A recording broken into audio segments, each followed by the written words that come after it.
चौधरी अभय सिंह जी से मैंने सीखा कि जब सारी परिस्थितियां आपके विपरीत हो ना, फिर भी कैसे बेबाकी से लड़ना है, ये मैंने चौधरी अभय सिंह जी से सीखा।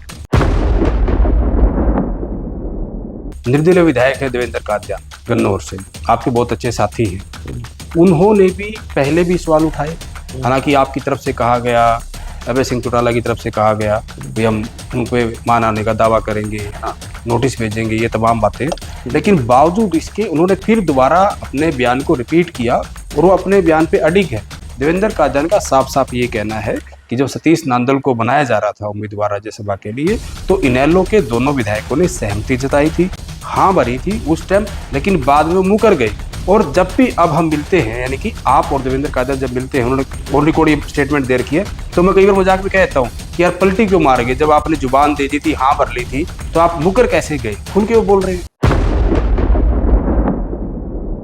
अगर कोई अफसर इतनी अकड़ में बैठा है कि वो बदतमीजी से मेरे से बात करेगा, तो भैया मैं चौधरी अभय सिंह जी का बेटा हूँ, चौधरी ओम प्रकाश चौटाला जी का पुत्र हूँ, इस संगठन से रहता हूँ, मैं किसी की बदतमीजी सहन करने के लिए नहीं गया।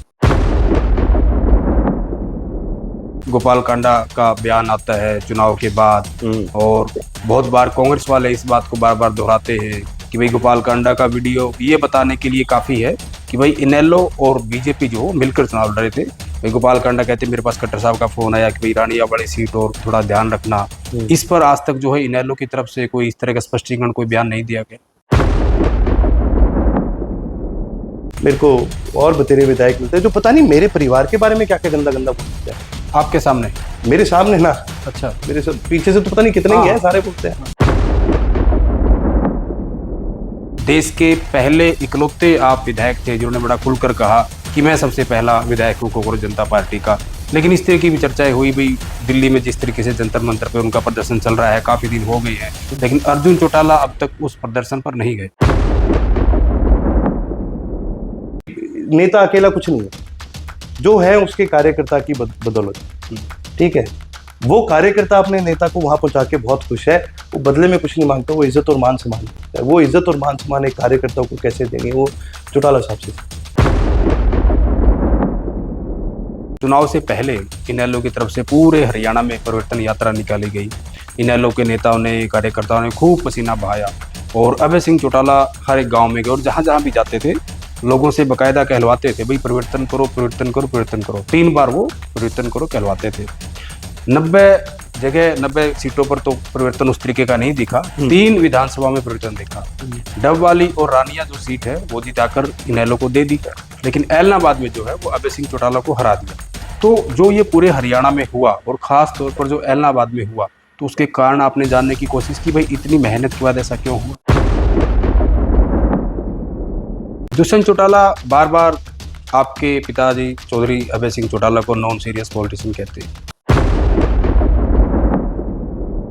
उन्होंने मेरे दादा को धोखा, उस इंसान को धोखा दिया है जिस इंसान की बदौलत ये संगठन खड़ा है, ये सब खड़ा है, जिस इंसान ने पता नहीं इस प्रदेश के कितने लाखों लोगों के लिए कितनी मेहनत करी।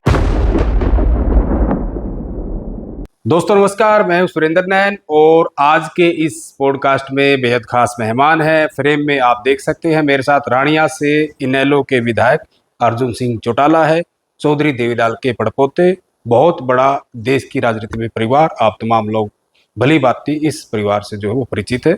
तो अर्जुन जी बहुत बहुत स्वागत है आपका। बहुत बहुत धन्यवाद जी। ये हमने वैसे तो इंटरव्यू बहुत की है, लेकिन पॉडकास्ट आपके साथ पहला है। अच्छा, तो बड़ी खुलकर आपसे बातचीत करना चाहूंगा। बहुत सारे मुद्दे हैं, बहुत सारे सवाल है, लेकिन जो करंट इशू उससे हम शुरुआत करेंगे।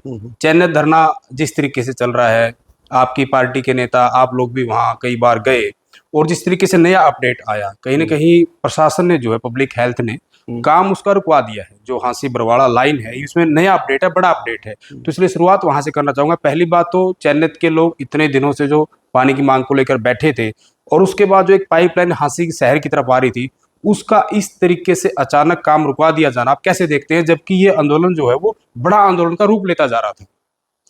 देखिए जी, इसके अंदर अगर आप इस आंदोलन को समझे तो सही मायने में ये केवल एक पानी की लड़ाई नहीं है, एक हक की लड़ाई।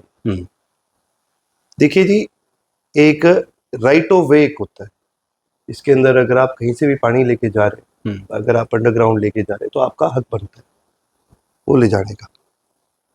लेकिन क्योंकि वो पब्लिक के पैसे से जब लगता है, हम्म, तो सेम हक उस आदमी का भी होता है, उस इंसान का, उस एंटिटी का भी होता है जिसकी जमीन से वो पानी जा रहा है, तो वो भी उसमें से अपना हिस्सा मांग ले सकता सकते है। हैं। तो जो मांग रखी गई, और देखिए जी, गांव वालों ने कोई गलत मांग तो नहीं रखी है। हम्म, आप एक चीज देखिए कि भाई ऐसा क्यों है, ऐसा क्यों करा जाता है कि शहर के अंदर जब कोई नई कॉलोनी कटती है हम्म, तो उसके लिए स्पेशली नहर का पानी लाया जाता है, जी, और गांव के अंदर लोग लंबे अरसे से मांग करते जाते हैं, पीने के पानी की दिक्कत आती है, हम्म, तो बोरवेल से काम चला दिया काम जाता है। चलाते आधे से ज्यादा टाइम आपको पता है जी वाटर वर्क्स भी नहीं चलते। हम्म। अब आप एक चीज देखो जी, आप गांव के अंदर जाओ, कितने लोग कैंसर से पीड़ित है। बहुत ज्यादा ये क्यों है? ये बोरवेल का जो पानी है खराब पानी। वो खराब पानी है। लोगों के जोड़ों में दिक्कत आती है, लोगों को अनेक तरह की दिक्कत आती है। आप घगर का देखिए जी, पानी का क्या हाल है। हम्म, इसके अंदर यूरेनियम पाया गया है, यूरेनियम जिससे कैंसर होता है लोगों को। इसके अंदर फ्लोराइड की मात्रा बहुत पाई गई है। यही पानी जो है सीप होके बोरवेलों में जाता है। तो मेरा ये सबसे बड़ा सवाल ये है इसका कि भाई उन्होंने गलत क्या मांगा। भाई हक बनता है, हम्म, पानी के ऊपर हक बनता है। और सरकार कहती है कि भाई पहले क्यों नहीं बोला, पहले क्यों नहीं करा। अरे ये बहुत लंबे समय से पानी मांग रहे हैं। जी, आपको क्या लगता है कि कोई भी सरपंच अगर गांव का बनता होगा, कोई मेंबर बनता होगा जो वहां रह रहा है, हम्म, उसके क्या 10 साल में 20 साल बाद एकदम से याद आ रहा है मेरे को पानी की जरूरत है? जी, उन्होंने लगातार सरकार से मांगे करी है। जब उनकी मांगे नहीं सुनी जाती और फिर ये पता चलता है कि यार यहाँ से बिल्कुल हमारे गांव में से पाइपलाइन जा रही है, पीने लायक पानी है, अच्छा पानी है, तो सर आप एक चीज बताओ, क्या उनका हक नहीं बनता ये मांगने का? बिल्कुल राइट है। बिल्कुल राइट है उनका। और पानी तो एक ऐसी चीज है ना जो, इसको देखिए जी, मैंने अक्सर देखा है जब भी कहीं पर भी हरियाणा प्रदेश में पानी का मुद्दा आता है या इस प्रकार से भी कोई मुद्दा आता है, तो लोग कह देते हैं जी राजनीतिक है, ये राजनीतिक मुद्दा बन गया, फलाना हो गया, ये हो गया। भाई साहब, आप इसको जब ये एक चीज कह देते हो ना, तब आप नाइंसाफी पता है किसके साथ कर रहे हो? जी, आप नाइंसाफी उस आम आदमी के साथ कर रहे हो जिसको पानी आने से, जिसको फायदा होता, जिसके बच्चों को फायदा होता है, जिसके परिवार को फायदा होता है, जो परिवार में शायद 4 लोग बीमार कोई पानी की वजह से अगर हो रहे हो ना हो। हम्म, आपके देखिए जी, इसके अंदर क्या है, ये कह देना कि भाई ये तो राजनीतिक चीज है या फिर ऐसी है, ये बहुत गलत है। जी। अच्छा, जिस हम तरीके से आप में बात कंटिन्यू करना, जिस तरीके से अभय सिंह चौटाला वहां गए, आपकी पार्टी के तमाम नेता गए, कहीं ना कहीं एक बात ये भी कही कि वैसे तो बहुत सारी बातें की गई, उसे मुख्य बात ये भी थी कि भाई नायब सिंह सैनी ने जो है वो इनकी टी लगवा दी और मनोहर लाल खट्टर ने इसकी टी उड़वा दी। यानी कि नायब सैनी जो है वो पानी देना चाह रहे थे टी से। तो ये इनपुट आपकी पार्टी के पास कैसे मिले, आपके नेताओं के पास? क्योंकि ये भी कहा गया कि टी मनोहर लाल ने लगवाई थी, नायब सैनी ने खुड़वा दी, यानी कि प्रचार कुछ और तरीके का है। लेकिन जो भी ये चल रहा है, तो कैसे आप इसको देखिए देखते हैं? जी, चौधरी अभय सिंह जी जब कोई बात कहते हैं तो हल्के में नहीं कहते। और चाहे हरियाणा सरकार हो, चाहे केंद्र सरकार हो, चाहे कोई भी सरकार हो, चाहे प्रशासन की बात कर रहा हूँ मैं, चौधरी अभय सिंह जी की बहुत लोगों से मित्रता भी है, बहुत अच्छी बातचीत भी है, और बहुत सारे ऐसे लोग हैं जो खुद लोगों तक ये सच्चाई पहुंचाना चाहते हैं। जी, ठीक है, और उनके माध्यम से हमें ये चीज़ें पता चलती हैं। हम्म, और अगर अभय सिंह जी ने ये बात कही है तो ये आपको भी पता है, मुझे भी पता है, ये बात हल्के में लेने वाली नहीं है। इस बात के पीछे बहुत वजन है। अच्छा, विनोद बियाणा की भूमिका लेकर भी सवाल उठ रहे हैं। स्थानीय विधायक है बीजेपी के, लोग भी लगातार कह रहे हैं, जितने भी विपक्ष के नेता रहे वो भी धरने पर कहते हैं कि विनोद बियाणा ने इसको ईगो का सवाल बना रखा है, सबसे बड़ी अड़चन जो है वो विनोद बियाणा है। जबकि विनोद बियाणा विपक्ष के नेताओं को लपेटते नजर आते हैं। वो कह रहे हैं कि इस समस्या का समाधान तो कब का हो जाता, लेकिन जो बाहर से नेता लोग अपनी राजनीति चमकाने के लिए आते हैं, इसलिए लोग यहाँ बैठे हुए हैं। अगर कब का हो जाता, मैं तो कह रहा हूँ जी, आप बोल के क्यों अपने विरोधी को चुप करा रहे हो? आप करके करा दो। भाई जो ताकत कोई चीज करके कराने में है वो बोल के थोड़ी है। बोल के तो जी वही बात है, अब हम तो विरोधी, हम तो सरकार में नहीं, हम नहीं करा सकते। ये पावर प्रशासन के ऊपर जो है वो सरकार की है, आप सरकार के विधायक हो जी, अगर आपकी सुनवाई है इस सरकार के अंदर तो आप बोल के समाधान आप करवा दो। पहले हो जाता क्या, अब हो जाएगा, अब आपके विरोधी चुप हो जाएंगे, आप कराइए तो सही।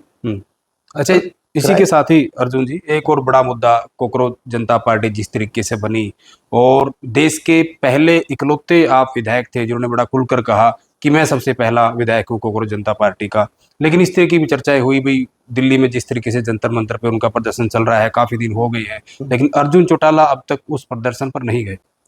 देखिए जी, इसके पीछे कई कारण है। सबसे पहला, मैं आज भी एक संगठन के साथ जुड़ा हुआ हूँ, मैं इंटरनेशनल लोकदल से भी हूँ। और जिस दिन मैंने ये बात कही थी, मैं आज भी उस बात पे स्टैंड करता हूँ कि जी हृदय से मैं इस मूवमेंट के पूरा पूरा साथ हूँ, क्योंकि जो उनकी मांग है गलत नहीं है। हर इंसान को अपने अधिकार, हर इंसान को इस देश के अंदर हमें कॉन्स्टिट्यूशन ने अधिकार दिया कि भाई हम अपनी मांग रख सकते हैं, और अगर गलत होता है तो हमारी ये मांग जायज़ है कि भाई हम उसका हिसाब लें।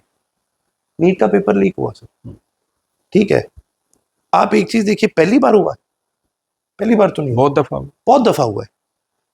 हमें ये पता चल जाता है पेपर लीक हुआ, कभी हमें ये पता चला है भी उसकी जांच कहां से कहां तक पहुंची, किसने करा, कैसे करा, क्या हुआ। भाई कभी ये फाइल्स आज तक पब्लिक डोमेन में आई है? लोगों को पता ही नहीं चलता। तो फिर सर यही तो लोग ही कह रहे हैं कि भाई अगर मंत्री जी, अगर आप ये चीजें सार्वजनिक नहीं करेंगे तो हम आप पे विश्वास कैसे करें, फिर आप इस्तीफा दीजिए। और एक चीज बताता हूँ सर जी, एक एक फाइल थी, एक लाल डायरी करके एक कांड हुआ था, तो उसमें अडवाणी जी का नाम आया था जी, और एक पुरानी बात है ये, तो उनके ऊपर ये आरोप लगा था भी आपका इस डायरी में नाम आपका भाई हवाले का या पता नहीं कुछ ऐसा करके कुछ हुआ था। तो उन्होंने उस समय कह दिया था कि भाई मैं पार्लियामेंट में नहीं आऊंगा जब तक मैं मेरा नाम क्लियर नहीं करता। ये इन्हीं की पार्टी के सबसे बड़े नेता रहे हैं, बिल्कुल ठीक है। और उन्होंने अपना दिखाया, उन्होंने अपना नाम क्लियर करा और बड़े जोरों शोरों से जस्टिफिकेशन उन्होंने दिया, जो भी बात थी।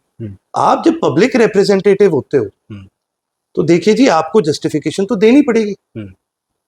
आपसे जस्टिफिकेशन मांग कौन रहा है? आपसे जस्टिफिकेशन स्टूडेंट्स मांग रहे हैं।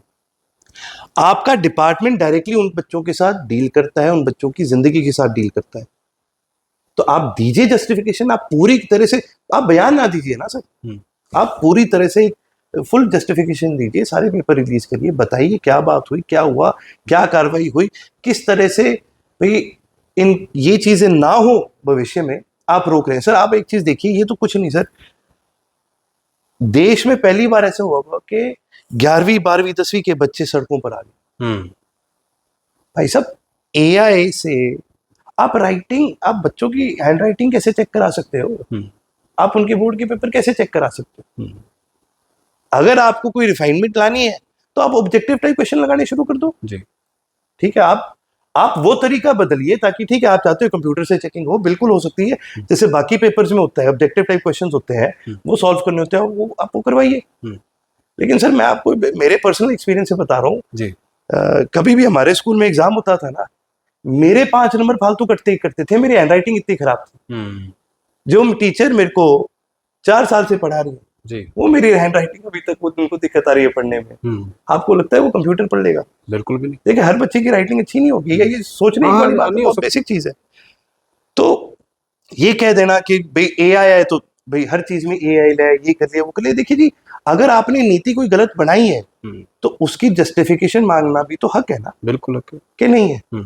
और देखिए सर कॉकरोच कोई एक, अच्छा देखिए इसमें बड़ी बात और देखिए, इसमें अगर कॉकरोच कहा भी तो सीजी कोर्ट की तरफ से, चीफ जस्टिस ऑफ इंडिया ने जो बयान उनकी तरफ से क्लैरिफिकेशन भी आ गई। आपत्ति किसको हो रही है? आपत्ति सरकार को हो रही है।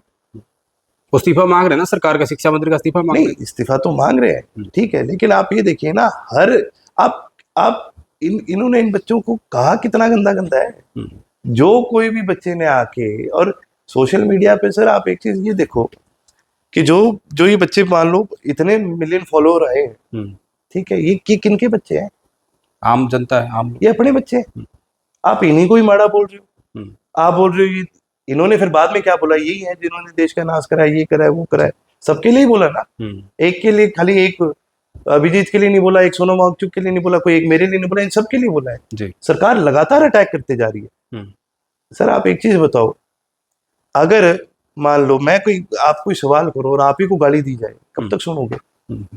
सरकार को ये लग रहा है कि हम ये बात दबाएंगे, छुपाएंगे, हम जस्टिफिकेशन नहीं देंगे, ये लोग धरने पर बैठे रहेंगे, ये अपने घर चला जाएंगे। सरकार 100 चीजें सोचती है, लेकिन सरकार एक चीज नहीं सोच पाती जी, कि जी जब लोगों के मन से आप उतर जाओगे ना, और अब उतर रहे हो धीरे धीरे, आप लोगों के मन से उतरो, जब आप लोगों के मन से उतर जाओगे ना, फिर आप कितनी मर्जी सोशल इंजीनियरिंग करो, आप कितना मर्जी मीडिया को हैंडल करो, आप कितना मर्जी कुछ करो, जब आप लोगों के मन से उतर जाओगे तो आप लोगों के मन से उतर जाओगे। नहीं, बिल्कुल दिक्कत होती है। अच्छा अर्जुन जी, जिस तरीके से मैं इनेलो की बात करूँ, इनेलो के आप 2 विधायक हैं, आप हैं और आदित्य देवीलाल चौटाला विधायक है। जब अभय सिंह चौटाला आपके पिताजी विधानसभा में होते थे विधायक, तो लोग भी उनको सुनते थे, भले ही वो इकलौते विधायक भी रहे, तब भी कहीं न कहीं लोगों में ये था भाई अभय सिंह चौटाला जो भी आवाज़ उठाएँगे, बड़ी मजबूती से दबंगे, ये अच्छे तरीके से आवाज़ उठाएँगे। तो आप दोनों के दोनों मतलब फर्स्ट टाइम के विधायक हैं, जूनियर हम एमएलए कह सकते हैं। तो आपको कभी-कभी लगता है कि आपके पिताजी भी आपके साथ विधानसभा में होते, तो उनके अनुभव के चलते आपको और ज़्यादा सीखने को मिलता? उनकी कमी महसूस होती है आपको विधानसभा में? सच बताऊं, केवल मेरे को नहीं होती, पूरे प्रदेश को होती है। और जब मैं पूरे प्रदेश की बात करता हूं, मैं आपको बताना चाहूंगा, पहले दिन जब मैं विधानसभा किया जी। तो मेरे को बहुत सारे नेता मिले, बहुत सारे ऑफिसर्स मिले, बहुत सारे हर प्रकार सभी लोग मिले। हाँ। और उनमें से अधिकतर लोग ऐसे थे जिन्होंने मेरे पिताजी के साथ विधानसभा में समय बिताया, जी। चाहे वो कोई ऑफिसर हो, चाहे वो क्लर्क भी हो, चाहे कोई भी हो, हर तरीके वो हर तरह के। और सबने मेरे को बड़ी बधाई दी। कई तो ऐसे भी लोग रहे हैं विधानसभा में जिन्होंने बड़े चोई साहब को भी वहां देखा, चौटाला साहब को भी देखा, मेरे फादर साहब को भी देखा। आप चौथी पीढ़ी? चौथी पीढ़ी है।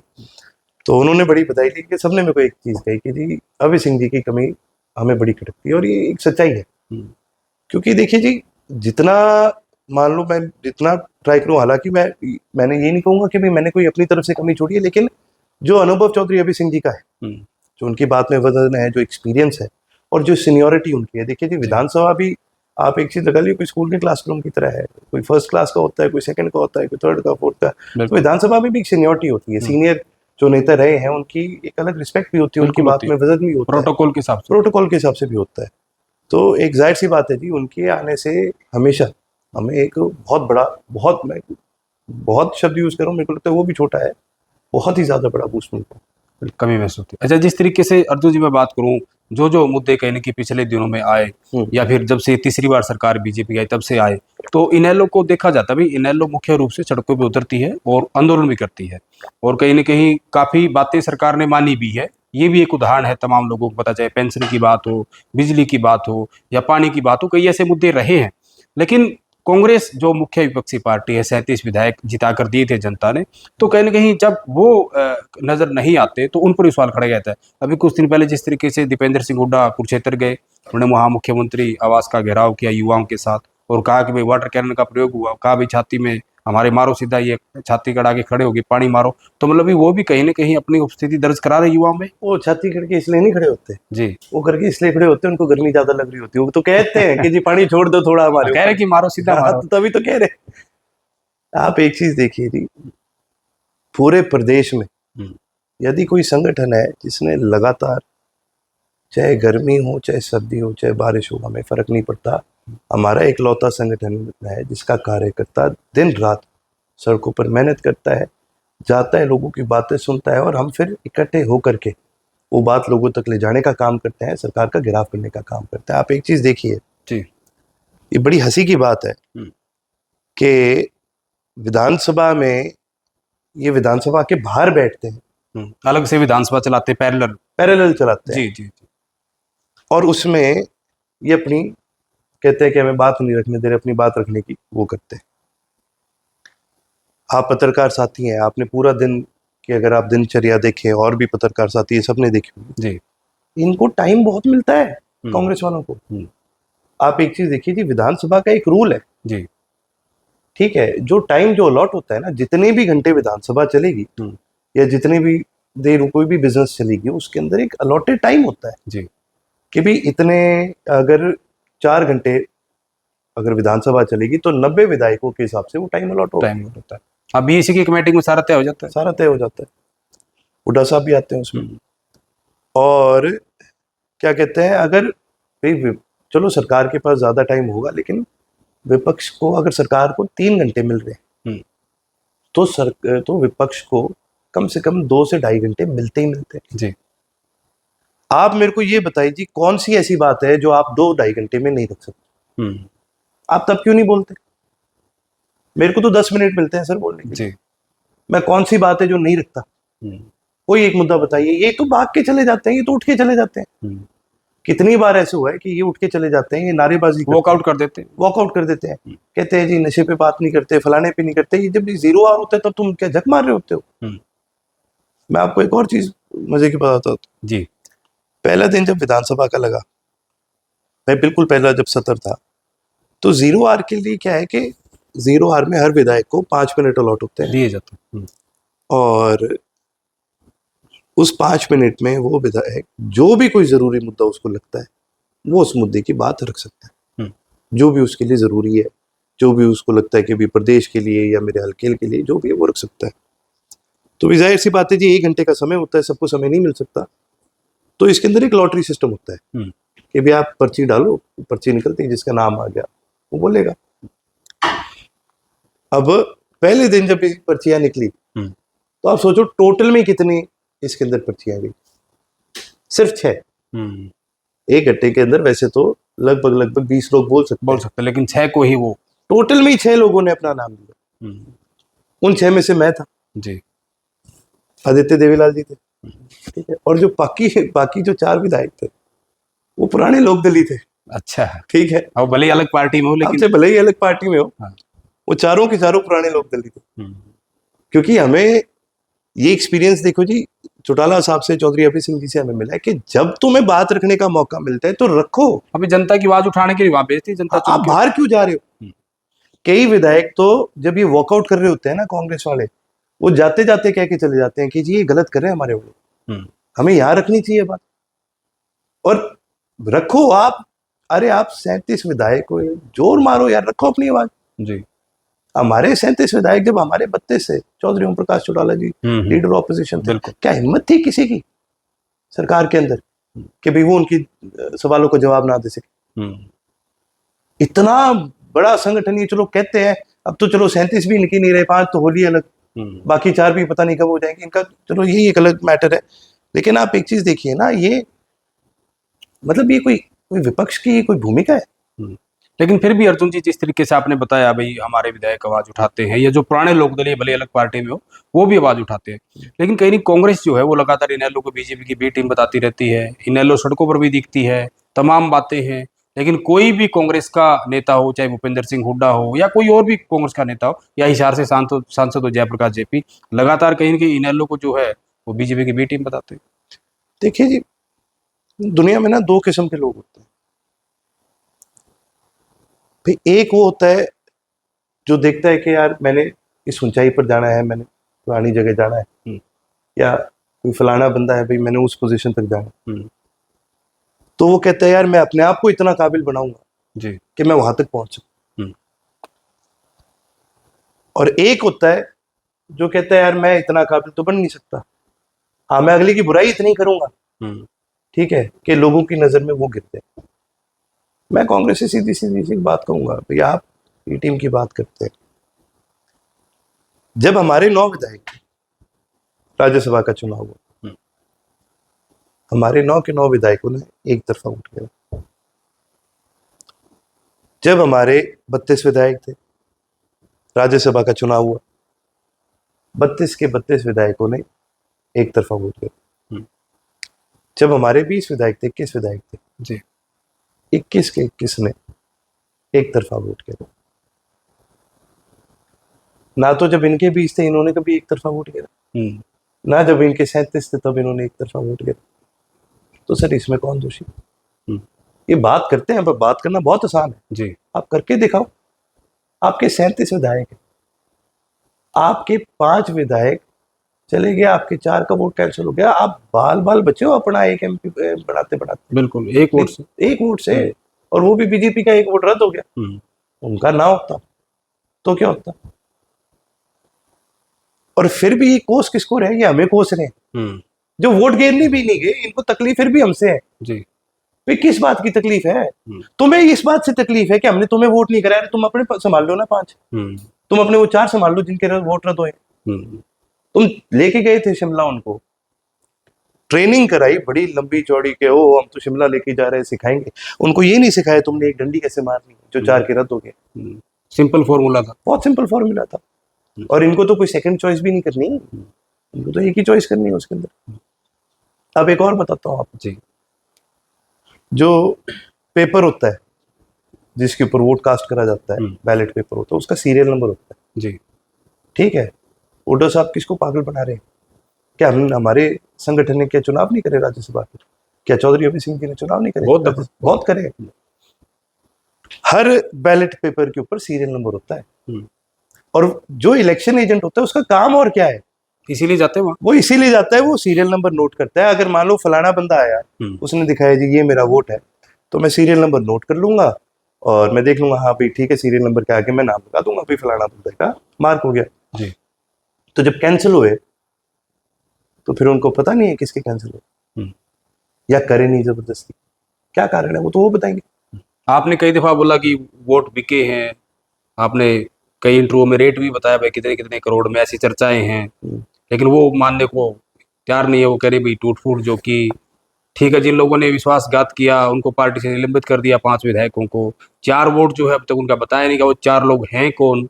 और जो नेता हैं वो बताए थे कि एक गैंग बनी हुई थी, आपके ही साथी विधायक है, मतलब कांग्रेस पार्टियों से, कि वो गैंग ने मेरे साथी विधायक है, मेरे साथी नहीं नहीं, है। आपके साथी विधायक हैं, विधानसभा में तो सारे साथी हैं, सदस्य हैं। हाँ, देखिए जी, जब ऐसी चीज आती है ना, रूमर तो बहुत बनते हैं। हम्म। ठीक है, और जिस तरह के आपके सूत्र है उस तरह के हमारे सूत्र है भाई। बात अब मान लो अगर किसी ने ली है ना, तो वो कभी बोलेगा ना, जिसने दिए वो कभी बोलेगा। आप प्रूफ कैसे कर सकते हो? या तो मौके पर उनके घर पे रेड मारो। वो तो देखिए ये चीजें नहीं होंगी, लेकिन इसके अंदर एक जब ये बातें उड़ती है ना, जी। तो कहीं ना कहीं भी इन बातों को समझना बहुत जरूरी है। जी। आप सबसे बड़ी एक चीज देखिए ना, कि अगर आपके संगठन में लोग इस प्रकार की हरकत कर रहे हैं, इस प्रकार की चीजें हो रही है, अनुशासनहीनता कर रही है। अनुशासनहीनता के रूमर्स केवल आ नहीं रहे, दिख भी रहे। देखो जी, जिन्होंने क्रॉस वोट करा वो तो सामने आपके करके गए। जी। अब वोट उन्होंने 3 बजे गिरा, और उधर हम शाम को 10 बजे बता रहे हैं जी।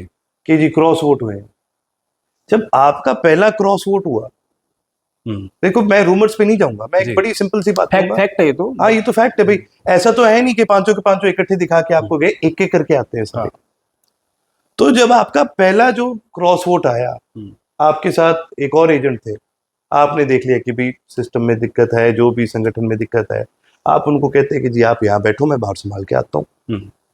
आप अपने विधायकों को इकट्ठा करते, आप कुछ करते, कुछ तो करते, आपको भी पता चल जाता अगर कुछ ऐसा हुआ था। किसी को पता चला? तब उस टाइम पता ही नहीं था। तो हुड्डा साहब चुप क्यों रहे? मैं थोड़ी चुप रहा हूँ भाई, कोई बीजेपी वाले चुप रहे या कोई और चुप रहे भाई। जिसने क्रॉस वोट करा वो तो चुप हो गया, उसका तो समझ में आया, वो तो चुप रहेगा। आपने उसको एक्सपोज क्यों नहीं करा मौके पर? सवाल तो ये खड़ा होता है जी। ठीक है, अगर आप, चलो भाई, अगर मैं उनकी जगह होता, पर मैं तो अपने संगठन से प्रेम करता हूँ, अब पता नहीं वो अपने संगठन से करते हैं कि नहीं करते हैं। तो लेकिन ये सारी चीजें जी, रूमर से ज्यादा मैं ये चीज देखता हूँ जो मेरे को सामने दिखी है जी। रूमर तो बहुत निकलेंगे। देखो जी, हर आदमी बिकाऊ भी नहीं होता। ये कह देना कि कोई बिक गया जरूरी नहीं है, क्या पता वो इन्हीं के करके इनसे परेशान होकर के गया। अब किस परिस्थिति में क्या किया वो तो उनके अंदर की आत्मा जानती है भाई। आप ये देखिए ना कि मतलब आप मानोगे नहीं कि कितने ऐसे इनके विधायक हैं जो ये बात तभी आवाज में कह देते हैं कि जी हम परेशान हो गए, पर हमारे पास कोई चारा नहीं बचा, करें क्या। ठीक है, अगर वो बात मेरे तक आ रही है और अगर वो अपना कोई दुखड़ा अगर उनका बाकी नहीं, ऑफ रिकॉर्ड शेयर करते हैं। हाँ, बहुत सारे विधायक ऑन रिकॉर्ड नहीं बोलते, कई बार ऑफ रिकॉर्ड करते हैं। कोई बोल भी देते तो फिर जी दिक्कत तो है फिर। अच्छा अर्जुन जी, इनेलो की भूमिका पर चलो कांग्रेस तो सवाल उठाती है, भाई उसकी टीम है, लेकिन आपने राज्यसभा चुनाव का आप जिक्र कर रहे हैं, आपने पूरा वाक्य बताया। निर्दलीय विधायक है देवेंद्र कादयान गन्नौर से, आपके बहुत अच्छे साथी हैं। उन्होंने भी पहले भी सवाल उठाए, हालांकि आपकी तरफ से कहा गया, अभय सिंह चौटाला की तरफ से कहा गया भाई हम उनको मान आने का दावा करेंगे, है ना, नोटिस भेजेंगे, ये तमाम बातें। लेकिन बावजूद इसके उन्होंने फिर दोबारा अपने बयान को रिपीट किया और वो अपने बयान पे अडिग है।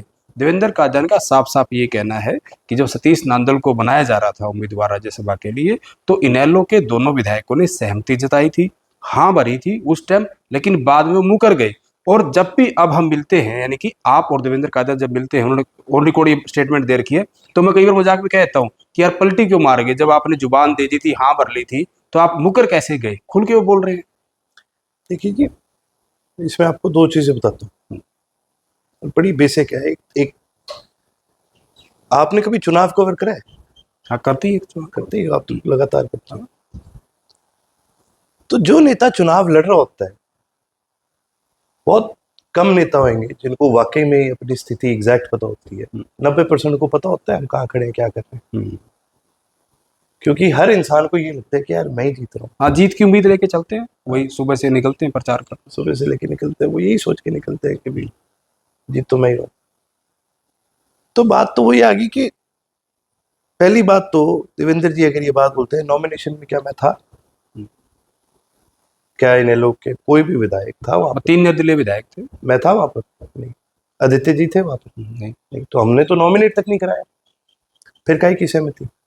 और दूसरा, अगर मान लो आप कल को आके मेरे को बोलोगे भाई साहब मैं चुनाव लड़ रहा हूँ, मैं क्या बोलूंगा? ना लड़, तेरी मर्जी। मैं क्या बोलूंगा? हाँ भी ठीक है, लड़ ले। सतीश जी ने बोला जी हम चुनाव लड़ रहे हैं, अच्छी बात है, लड़ लो भी। हमने उनको लड़ने से रोका नहीं जी। पर इसमें हमारी सहमति का क्या है? हम कौन सा उनको नॉमिनेट कराने में? दूसरी बात, आप मेरे से वोट मांगोगे, आपका हक बनता है, आप मांगो। अब कई बार क्या होता है जी, जो चुनाव लड़ रहा होता है, मैंने आपको क्या पता है, वो उतावला उसको हाँ ज्यादा सुनाई देती है, जबकि ना भी हो कई बार। उन्होंने चौधरी अभय सिंह जी से वोट मांगा, चौधरी अभय सिंह जी ने बड़े स्पष्ट शब्दों में कहा देखेंगे। उनको देखेंगे तो सुनाई नहीं दिया, उनको देंगे ही सुनाई देगा। और वो इसी बात पर खुश होते रहे। भाई हमने, अगर आप इस प्रकार की बात करते हो तो आप ये बताओ भी कहाँ बैठे थे, कब बैठे थे, कहाँ बात हुई, बताओ। आए थे, दी थी, कहाँ दी थी, यही बता दे। तो आपकी और देवेंद्र कादियान की मतलब ऐसी कोई बातचीत नहीं हुई आपके साथ और आदित्य चौटाला जी के साथ? मेरी इस चुनाव को लेकर के केवल और केवल हमारे संगठन के साथियों से बात हुई है, बाहर के किसी भी आदमी से किसी प्रकार की कोई बात नहीं थी। मैं आपको एक बड़ी क्लियर बात बताता हूँ, मैंने आपको उदाहरण दी भाई हमारा वो संगठन है जो हमेशा एक तरफा चलता है। हाँ बिल्कुल, उसका कारण है कि कभी भी राज्यसभा के चुनाव हमारा और कभी इधर से उधर नहीं गया। जो लोग हम पे आरोप लगाते हैं उनके भले ही इधर उधर जितने मर्जी जाए, इनके भी बीजेपी वालों के क्या चलो, हमारा कभी ये इधर से टस से मस नहीं है। उसका कारण है हमारा संगठन एक बराबर होकर चलता है, एक विचार के साथ चलता है। हम किसी बाहर के आदमी के साथ ये चर्चा नहीं करते। हाँ, संगठन के हमारे गांव के साथी हैं, उनके साथ भी हम चर्चा करेंगे। मैं किसी के घर बैठा हूँ चाय पर, हमारा कोई साथी है, मैं खुल के चर्चा करूंगा, पर मैं किसी और संगठन वाले के साथ नहीं करूंगा ये चर्चा। ये फैसला हमारे संगठन का है। जो आदेश हमारा संगठन, हमारा पार्लियामेंट्री बोर्ड जो आदेश देगा हम उस हिसाब से चलते हैं। जो तय कर लिया जाता है वही होता है। हाँ, तय कर दिया जाता है।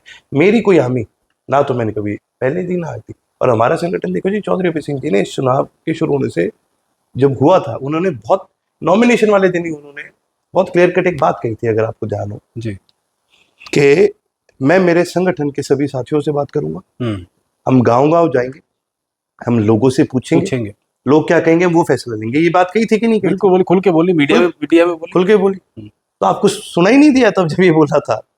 आप कहां से कौन से वहम में बैठे हो, इतने दिन सोचे बैठे कि भी मेरे को देंगे, जब कह ही नहीं रहे हम खुल करके कह रहे हैं। ठीक है, और हम वो लोग नहीं है जो अपनी बात पे पलटते हैं। आप देख लो, हमने खुल करके बोला, लोगों ने हमें बोला कि यदि आप इससे दूरी बढ़ाओ, हम इनका डोल देखना चाहते हैं। तो विधायक देवेंद्र कादियान आपका और आदित्य देवलाल का नाम कोट करके ये मीडिया में स्टेटमेंट दे रहे हैं, तो फिर ऐसी झूठ वो क्यों बोल रहे हैं? आपके मुताबिक अगर वो झूठ है तो? देखिए जी, वो निर्दलीय तो नाम के है ना, है तो वो भी बीजेपी की। हाँ, वो बीजेपी टिकट ही मांग रहे थे, बीजेपी में ही थे, टिकट मांग रहे थे, चलो टिकट कट गई। तो फिर ये चीजें देखो जी, कोई मैटर नहीं करता। ये तो किसी को उकसाने पे कहते, वैसे कहते, इन बातों का क्या फर्क पड़ता है? क्योंकि ऑन रिकॉर्ड कोई बोले थोड़ा जोर तो पड़ना चाहिए, क्योंकि अर्जुन जी बहुत जनप्रति जनता चुनती है, बड़ा जिम्मेदार आदमी होता है। एक एमएलए का पद बहुत बड़ा पद है, तो कोई भी बात ऐसे ही हवा में या नहीं कर सकते। तो मतलब वो कोई बात कह रहे हैं, पूरा एक वाक्य बताते हुए आपने शायद वो सुना होगा। जनप्रतिनिधि के हिसाब से देखो तो पता नहीं कैसे कैसे लोग बन चुके हैं आपकी बार तो जनप्रतिनिधि। तो लोग उनकी निंदा भी करते हैं, लोग उनके मजाक भी बनते हैं, इसकी भी निंदा करते हैं, लोग इसकी भी निंदा करते हैं। देखिए जी, जो इंसान चौधरी अभय सिंह जी को जानता है, चाहे वो पक्ष का हो, चाहे वो विपक्ष का हो, चाहे कहीं का हो, उसे पता है अगर अभय सिंह जी ने कहा होता ना हम तुम्हें देंगे वोट, तो देते। और अगर अभय सिंह जी ने नहीं कहा ना, तो 100% नहीं देंगे। ना हम आज देते ना हम कल देते। जो हम बात कहते हैं वो पूरी करते हैं। अगर उनकी कोई समझने में दिक्कत है तो कोई दिक्कत नहीं थी, हमारे पास लीगल एक्शन हमेशा एक ऑप्शन है। इसमें कोई बड़ी बात अच्छा, 2024 के जब चुनाव चल रहे थे नहीं। तो कहीं न कहीं गोपाल कांडा का बयान आता है चुनाव के बाद, हम्म। और बहुत बार कांग्रेस वाले इस बात को बार-बार दोहराते हैं कि भाई गोपाल कांडा का वीडियो ये बताने के लिए काफ़ी है कि भाई इनेलो और बीजेपी जो मिलकर चुनाव लड़ रहे थे। भाई गोपाल कांडा कहते मेरे पास खट्टर साहब का फ़ोन आया कि भाई रानिया वाली सीट और थोड़ा ध्यान रखना। इस पर आज तक जो है इनेलो की तरफ से कोई इस तरह का स्पष्टीकरण, कोई बयान नहीं दिया गया। भाई अगर इतना ही अगर वो रखते तो अपने लड़के को जिता लेते, खुद लड़ लेते, खुद अपना चुनाव संभाल लेते, और नहीं तो अपने भाई को लड़ा देते। वो कौन होते हैं ये कहने वाले? अगर उनको इतनी तकलीफ है, अगर इतना उनको लगता है, तो भाई मैं तो एक चीज कहता हूँ, भाई चुनाव कौन सा दूर है, 3 साल बाद फिर आएगा, आ जाओ।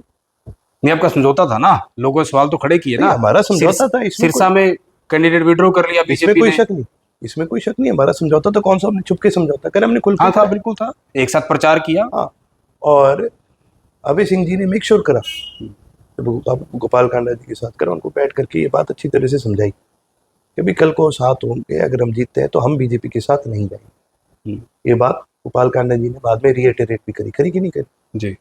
अब वो अपने मन से अगर कोई चीज सोचेगा, उस पर देखो ना, आप कंट्रोल किसी जुबान पे तो ना आप कंट्रोल कर सकते ना मैं कर सकता। ठीक है, देखिए जी, दुनिया में 2 लोग हैं जिनका आप कुछ नहीं बिगाड़ सकते। एक नदी के पार उस पार खड़े होकर जो आपको गाली दे, और जो अपनी बात से मुकर दे। ठीक है, अब अगर वो अपनी बात से मुकरते, इसमें मेरी क्या गलती? भाई अगर हमने साथ लड़ा है चुनाव, हमने खुल करके बोला, और हमने खुल करके ये भी बोला कि हमसे गलती हुई। चौधरी अभय सिंह जी ने ये बात खुल करके कही कि भाई मुझे नहीं करना चाहिए था इनके साथ। चलो उस समय चुनाव की परिस्थिति, और उन्होंने माना, उन्होंने एक मीडिया में बयान दिया कि वो हमारी गलती थी, ऐसा नहीं करना चाहिए, फैसला स्वीकार किया। किया। तब भी संगठन से बात करके लिए, अगर ये चीज हमें लगी तो संगठन के साथियों को लगी, हमें जो फीडबैक है उसके हिसाब से हम नहीं माना, इसमें कोई शक नहीं है। लेकिन मैं आज भी एक चीज खुल के कहता हूँ, किसी के भी अगर वहम है किसी भी प्रकार का, तो मैं सबको एक बात कहता हूँ, बड़ी खुल के कहता हूँ, आप अपने मन में ना रखो जी। जाओ फील्ड में जाओ, 3 साल बाद फिर चुनाव आएंगे, आ जाओ। मेरी तरफ से मेरा काम बोलेगा, मेरी मेहनत बोलेगी। तुम्हारे अंदर वो क्षमता है, तुम जाओ मेहनत करो। देखिए सर, एक बड़ी सिंपल चीज बताता हूँ, लोगों के लिए कहना बहुत आसान है कि भी इस परिवार से तो इस करके जीत गया। मेरे पहले चुनाव में मेरी जमानत जब्त हुई थी, अगर आपको ध्यान हो तो, कुरुक्षेत्र से चुनाव, लोकसभा का आपने, लोकसभा का लड़ा था। तो देखिए जी, मैंने कवर भी किया था, आपने कवर भी किया था। तो लोग जहां वोट देना चाहते हैं ना, वो अपनी मर्जी से देते हैं। आपको क्या लगता है जो वोटर बाहर है, आप तो जाते हो लोगों से, वोटर से बात करते हो, क्या उनकी अपनी सोच नहीं होती? बिल्कुल भेड़ होते हैं क्या सारे? हैं जो एक परिवार का कोई आ गया, एक फलाना कोई आ गया, सोच समझ के वोट डालते हैं। लोग सोच समझ के वोट डालते हैं, लोग अपना फैसला करके वोट डालते हैं। ये कह देना किसी के लिए भी, वोटर के लिए, कि जी इनको बिका दिया, ये कह दे, मैं कहता हूँ जी उस वोटर का अपमान है। अगर उसने वोट अपनी तरफ से घेरा है, उसने बहुत सोच समझ के, परिस्थितियों को देख के, अपने हालत, अपने इकोनॉमिक हालत, अपने 100 चीजें सोच करके उसने करा है। अगर किसी साथी ने अगर मुझे वोट करा है, तो भाई साहब किसी उम्मीद के साथ करा है, और उसी उम्मीद के साथ वो उसने मुझे, जब विधानसभा जाता हूँ तो वो मुझे कहता है जी कि हमारी फलानी बात उठाओ, ये बात रखो, और उसी बात से मैं अपनी बात रखता हूँ। इसीलिए जब विधानसभा में भी अपनी बात रखता हूँ, आपके आगे भी जब अपनी बात रखता हूँ, इसीलिए मेरे को कभी सच बोलने में कभी शर्म नहीं आई, क्योंकि मुझे पता है कि भी मेरे जो साथी हैं, उन्होंने बहुत उम्मीद के साथ, एक बड़ी जिम्मेवारी के साथ मुझे भेजा, और मैं उस जिम्मेवारी को समझता हूँ। अच्छा अर्जुन जी, चुनाव से पहले इनेलो की तरफ से पूरे हरियाणा में परिवर्तन यात्रा निकाली गई। इनेलो के नेताओं ने, कार्यकर्ताओं ने खूब पसीना बहाया, और अभय सिंह चौटाला हर एक गांव में गए और जहां जहां भी जाते थे लोगों से बकायदा कहलवाते थे, भाई परिवर्तन करो, परिवर्तन करो, परिवर्तन करो। 3 बार वो परिवर्तन करो कहलवाते थे। 90 सीटों पर तो परिवर्तन उस तरीके का नहीं दिखा, 3 विधानसभा में परिवर्तन दिखा। डब वाली और रानिया जो सीट है वो जिताकर इनेलो को दे दी, लेकिन ऐलनाबाद में जो है वो अभय सिंह चौटाला को हरा दिया। तो जो ये पूरे हरियाणा में हुआ, और खास तौर पर जो ऐलनाबाद में हुआ, तो उसके कारण आपने जानने की कोशिश की, भाई इतनी मेहनत के बाद ऐसा क्यों हुआ? देखिए जी, चुनाव जैसे कि मैंने कहा, लोग परिस्थिति देखते हैं, और अब की बार मेरा एक ये मानना है, क्योंकि आप खुद पत्रकार साथी, आपने देखा है, और आपने तो शायद, मैं तो क्योंकि मेरे हल्के में ही था जी, चुनाव लड़ रहा था, अब की बार मैं ज्यादा बाहर नहीं जा पाया। हम तो चलो फोन पे जितनी बात होते थे, या किसी और साथी से बात होते थे, हम पूछ लेते थे, पर आपने और एरिया भी कवर करा, तो लोगों का सरकार के खिलाफ आक्रोश नहीं था?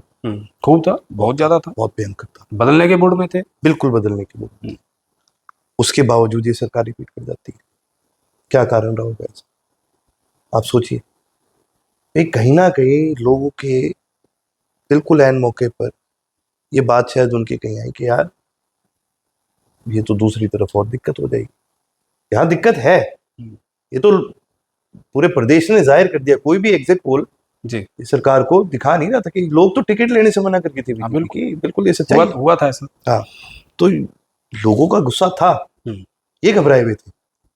लेकिन दिक्कत क्या होगी कि भाई सामने कौन आ रहा है, उनको देख के लोगों के दिमाग में आ रहा है कि यार ये मेरा मानना है कि भाई लोगों ने एक कड़ा फैसला लिया। कई बार कहते हैं ना, एक तरफ कुआं एक तरफ खाई, जी तो लोगों को ये फैसला लेना पड़ा। तभी आप देखिए वोट परसेंटेज के हिसाब से भी आप देखेंगे तो बराबर बराबर ही है। बहुत ज्यादा डिवाइड नहीं हुआ। हाँ, 1% वोट से। बहुत ज्यादा खराब नहीं हुआ।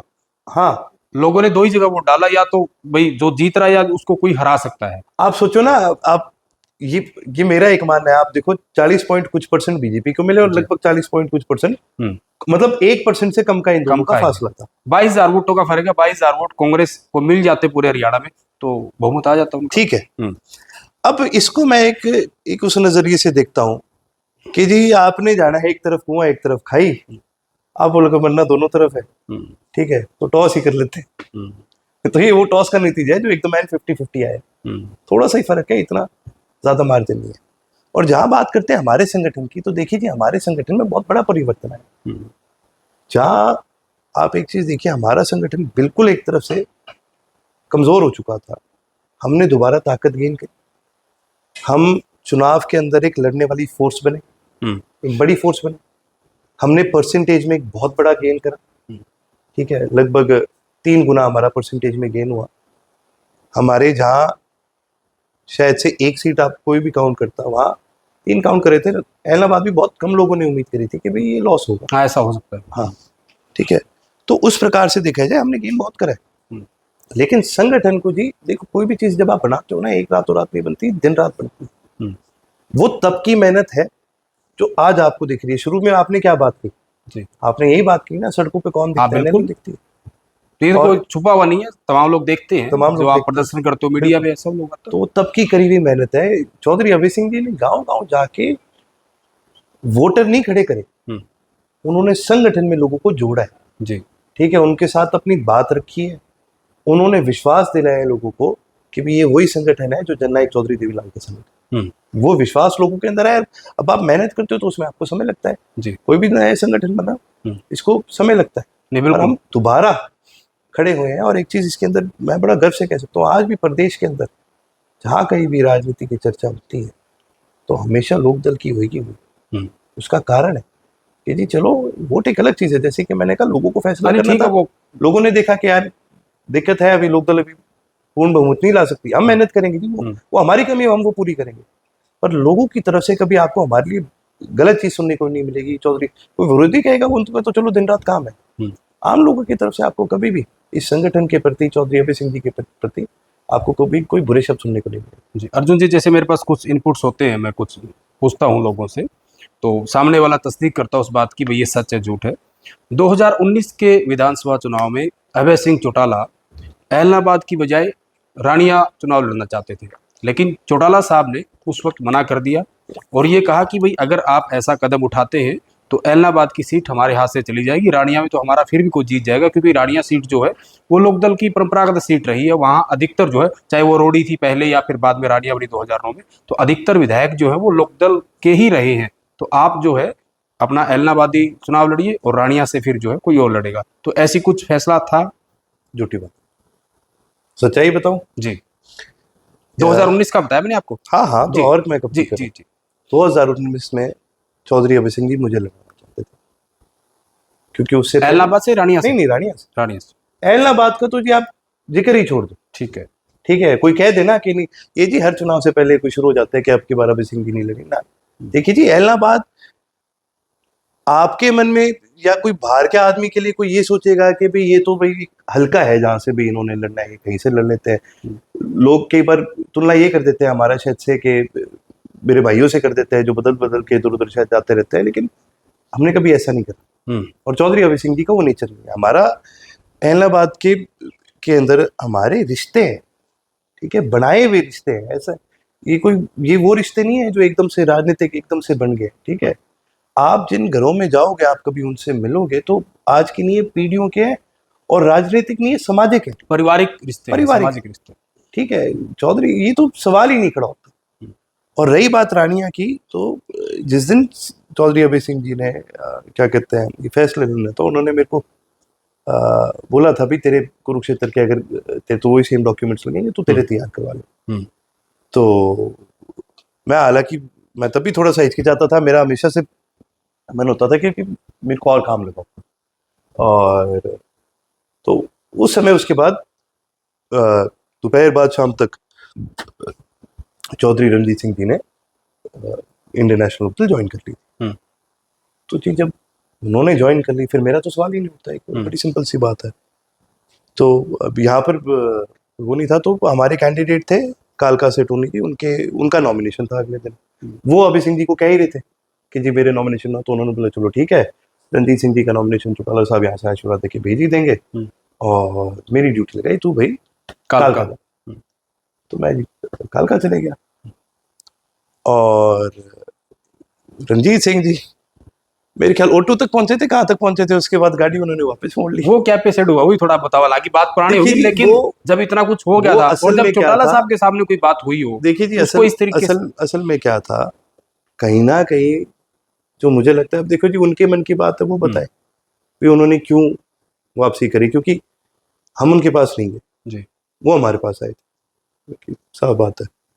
और हमारे पास क्या, वो चौटाला साहब से पास आए थे, ठीक है, और चौटाला साहब ने ही अगर उनको आशीर्वाद दिया तो सोच समझ के ही दिया, और उन्होंने वो करा तो वही करा। लेकिन अभी उनके मन में क्या बात आई मुझे नहीं पता, लेकिन कहीं ना कहीं जो मेरे को कई बार जो बात लगती है, मेरे को लगता है कि वो कभी लोकदल में आना नहीं चाहते थे, वो कभी चौधरी ओम प्रकाश चौटाला जी के साथ इस प्रकार से रिश्ते ठीक नहीं करना चाहते थे। उनके मन में केवल ये था कि मैं लोकदल की टिकट खराब कर दूं, ठीक है, क्योंकि वही बात है जी, अगर साहब ने मेरे को बोला है कि भी तू तेरे कागज तैयार कर, और अगर मैं कर रहा हूँ तो कहीं ना कहीं रूमर तो आ ही जाता है। ये बात तो उनको भी कहीं ना कहीं शायद उनके कान तक पहुंच गई होगी जी, कि भी अर्जुन लड़ेगा तो शायद मेरी दिक्कत आएगी। और इसमें कोई शक नहीं है जी, अगर मैं लड़ता, मेरा आज भी मानना है कि हम वो चुनाव भी जीतते, क्योंकि जी इसमें मेरी कोई काबिलियत की बात नहीं हो रही जी, इसमें। जिस प्रकार से जी जो प्रेम और प्यार चौधरी अभय सिंह जी का है ना, बात है उतना ही रानी है,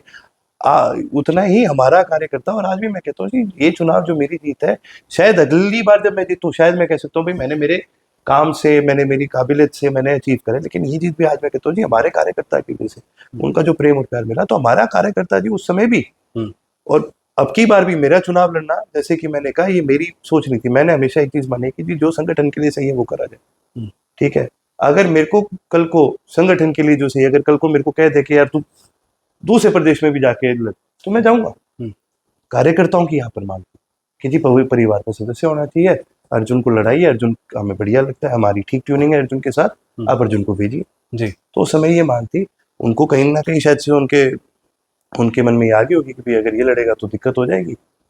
वो खुद आए, उन्होंने टिकट मांगी, उन्होंने आशीर्वाद लिया, और फिर उसके बाद जो वो तो आपको पता ही, निर्दलीय वो चुनाव। हाँ, मैं कालका बैठा था जी, मैं आ नहीं सकता था। अच्छा, आपके दोस्तों से मैंने कुछ पता किया, अर्जुन चौटाला राजनीतिक परिवार से हैं, लेकिन ईमानदारी से आपने बताना है, मतलब अर्जुन चौटाला का पॉलिटिक्स में ज्यादा मन नहीं है। आप जो है ना तो लोकसभा का चुनाव लड़ना चाहते थे कुरुक्षेत्र का, ना आप ये वाला चुनाव लड़ना चाहते थे, मतलब बहुत ज्यादा इंटरेस्ट आपका राजनीति नहीं और चीजों में है, लेकिन उस टाइम नहीं था। ये बात सच है या कैसे?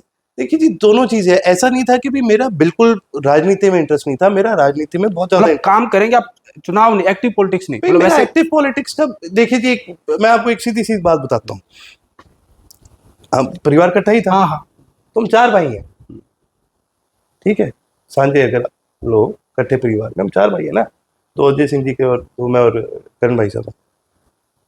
तो यार चारों थोड़ी लड़ेंगे चुनाव, कहाँ से लड़ेंगे, कितने लड़ेंगे, बेसिक बात है सोचने वाली, ठीक है।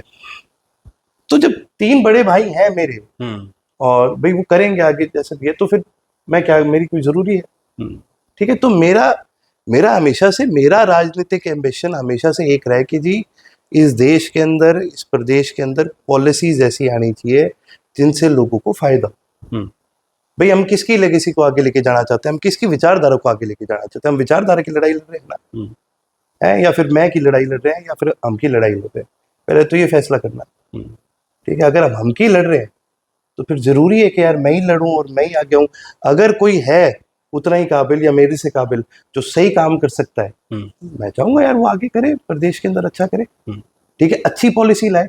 ऐसी पॉलिसीज मैं आज भी कहता हूँ जी, मेरा तो ये, मैं एक कन्वेंशन में गया था जिसमें लोग विकसित भारत की ये बात कर रहे थे, सरकार के तमाम लोग आए थे, अलग अलग प्रदेशों के, कॉमनवेल्थ पार्लियामेंट्री एसोसिएशन में जी गया जी था, जी पूरे प्रदेश भर के और अलग अलग प्रदेशों से, दिल्ली से, इधर से अलग अलग विधायक आए थे कि भी भारत को विकसित बनाना है, कैसे बढ़े। तो सब अपनी अपनी बात रख रहे थे। मैंने ये बात रखी कि जी विकसित तो बनाना अच्छी बात है, पर पहले कोई ये तो बता दो विकसित क्या है। ये भी तो जरूरी है जानना कि विकसित क्या है। वो पॉलिसी हम तब बनाएंगे ना जब हमें पता है भी हम चाहते हैं क्या है। विजन तो पता लगे। विकसित देश तो चीन भी है, चीन विकसित देश है। आप देखो क्या इंफ्रास्ट्रक्चर है, क्या वो है। और अमेरिका, आप एक चीज देखो, रूस कोई चीज करता है, अमेरिका 1 मिनट में आग दिखा देता है। चीन दिन रात उल्लंघन करता है इंटरनेशनल लॉ का, अमेरिका आग दिखाता है नहीं। उनकी इंडस्ट्री इतनी बड़ी है, सारी दुनिया उसकी इंडस्ट्री पे चलती है, बिल्कुल चलती है कि नहीं चलती। तो चीन को आप उस मायने में विकसित मानोगे?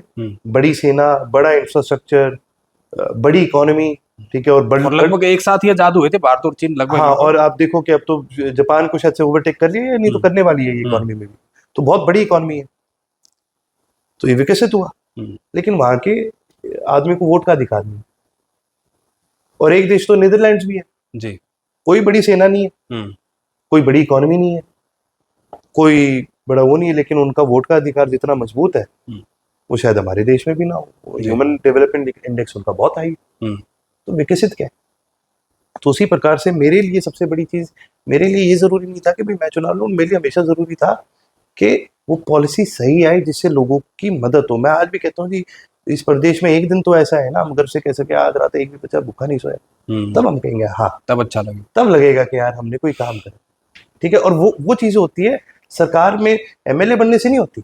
अगर सरकार सही इन्फ्लुएंस, सही पॉलिसी लेके आती है तो वो ठीक होता है, और मेरा हमेशा से ये मानना था। लेकिन लगातार तो परिस्थिति ऐसी बनती गई कि मेरा एक्टिव पॉलिटिक्स में आना जरूर हो गया। मैं हमेशा पर्दे के पीछे रहूं, मैंने हमेशा सपोर्ट का काम करा। ऐसा नहीं कि मेरा राजनीति में इंटरेस्ट नहीं है, मेरा हमेशा से राजनीति में इंटरेस्ट है, और इसका एक कारण है जी। देखिए जी, आप पत्रकार हैं, आपके बच्चे हैं? बिल्कुल, 2 बच्चे। तो कभी किसी ने आपके बच्चे से पूछा ही होगा कि भी आप अपने पापा की तरह पत्रकार बनोगे? बोलते हैं वो हाँ भरते ही है, अभी तो छोटे तो। और शायद आपके मन में हो, शायद आपके मन में ना हो, ये अलग चीज है, पर आप भी कहीं ना कहीं शायद से ये चाहोगे कि यार ये करे कुछ। हाँ, और अगर वो कुछ करता है, अगर कुछ अच्छा करता है, तो लोग क्या कहेंगे, अभी इसके पापा भी बड़े अच्छे पत्रकार थे, ये भी ठीक पत्रकार। अब आप मुझे लीजिए जी, आप अब मेरे केस में मैं आपको बताता हूँ, मैं 16 साल का भी नहीं था जी, मैंने पहला इंटरव्यू तब दिया। अच्छा, हाँ, ठीक है। पहला तो असल में मैं 6ठी कक्षा में था तब दिया था, लेकिन तब क्या हुआ, तब मैं बड़ा छोटा था तो मेरे से बोला नहीं गया था जी। मैं चुपचाप बैठा था, करण भाई सब साथ बैठे थे, उन्होंने इंटरव्यू दिया। तो क्यों दिया हमने वोट? हमें को याद है इंडिया टुडे वालों ने लिया था शायद से, या फिर पता नहीं, आज तक बड़े चैनल ने लिया था उस समय। तो क्यों लिया था? 16 साल पहले, या आप 16 साल के थे? भाई बोला मैं पहली बार जब मैं 16 साल का था, नहीं तो उससे भी पहले बड़ा छोटा था। लेकिन दोनों ही केसेस सरकार के दौरान की बातें होंगी। हाँ, एक बार सरकार के दौरान थी, उसके बाद विपक्ष की भी थी, लेकिन वो बात नहीं है। जी जी जी, विपक्ष में भी जब थे, मान लो तब मैं 16 साल का था, तब सरकार में नहीं थे। जब सरकार, जब मेरे ख्याल से मैं 12 साल का था तभी चली गई थी, तो मैंने सरकार नहीं देखी कभी जी। लेकिन जब भी हुआ ये इंटरव्यू, तो क्यों हुआ वो? जिस परिवार से मैं हूँ इसलिए हुआ, ठीक है। मेरी क्या काबिलियत 12 साल के बच्चे की या 16 साल के बच्चे की, ऐसी क्या मेरे अंदर काबिलियत थी? तो अब मेरे को एक बहुत बड़ा प्लेटफॉर्म मिल गया सिर्फ इस वजह से, जिस परिवार से मैं हूँ। 2 चीजें हैं सर जी, या तो मैं कोई अच्छी बात कर सकता हूँ जिससे वाकई लोगों की बात मैं लोगों तक ला सकूं, या फिर मैं कोई भी बात कर सकता हूँ, या फिर मैं बात ना भी रखूं, इसको छोड़ दूं। और जब मैं हल्के में जाता हूँ, मेरे को मेरे बुजुर्ग मिलते हैं, मेरे को युवा मिलते हैं, वो मेरे से कोई बात करते हैं। बहुत बार क्या होता है, बहुत सारे ऐसे युवा साथी मेरे को मिल जाते हैं, ऐसे पार्टी के कार्यकर्ता साथी मिल जाते हैं जो उम्र में युवा है, वो अपनी बात शायद पार्टी के सीनियर्स के आगे नहीं रखते, वो मेरे आगे रखते हैं। वो मेरे को इज्जत दे रहे हैं, मेरे को मान सम्मान दे रहे हैं, मेरे को हर जगह। और अभी तक मैं एक्टिव पॉलिटिक्स में नहीं आया जी, ठीक है, मेरे को हर जगह वो मान सम्मान मिल रहा है, इज्जत मिल रही है, सब मिल रहा है। और लोग फिर उम्मीद भी लगाते हैं कि यार तेरे दादा ने, तेरे परदादा ने इतना कुछ करा, तेरे पास इतना बड़ा प्लेटफॉर्म है, तो हमारी आवाज उठा। मैं बोलूंगा अगर नहीं करना तो बोलेंगे क्यों कर, उम्मीद करते हैं लोग, भाई करते हैं उम्मीद, तो मैं क्या करूं?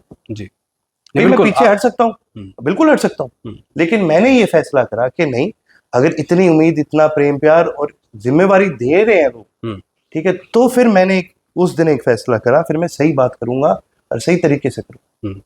आज भी जब मैं विधानसभा में बोलता हूँ, मैं मुद्दे की बात करता हूँ, ठीक है, मेरी आप भाषा देखिए, मेरी बात देखिए, मैं निंदा करता हूँ सरकार की, लेकिन मैं सरकार को ये भी बताता हूँ, भाई अगर तुमसे नहीं होता तो एक ये सोल्यूशन ही ये कर दो, भाई समाधान ही है उसका, समाधान ही है उसका।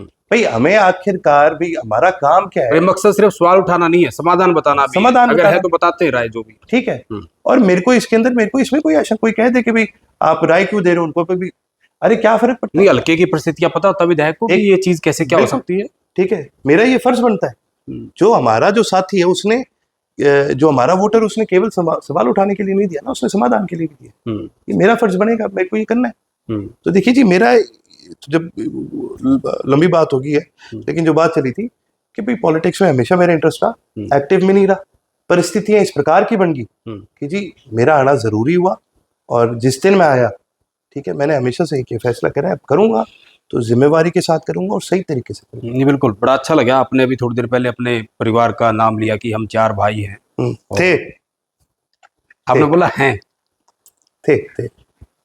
चलो, तो आपने अपने ताऊ जी का जिक्र भी किया, डॉक्टर अजय सिंह चौटाला का। तो अभी कुछ दिन पहले मैंने डॉक्टर अजय सिंह चौटाला का इंटरव्यू किया, आपने भी शायद देखा हो। तो मैंने परिवार की बातें उनसे पूछी, जो एक सामाजिक बातें हैं। तो उसमें एक वाक्य ये भी आया कि भाई जब बच्चों की शादियां हुई चारों भाइयों की, तो कब कौन कहाँ गया, कौन नहीं गया।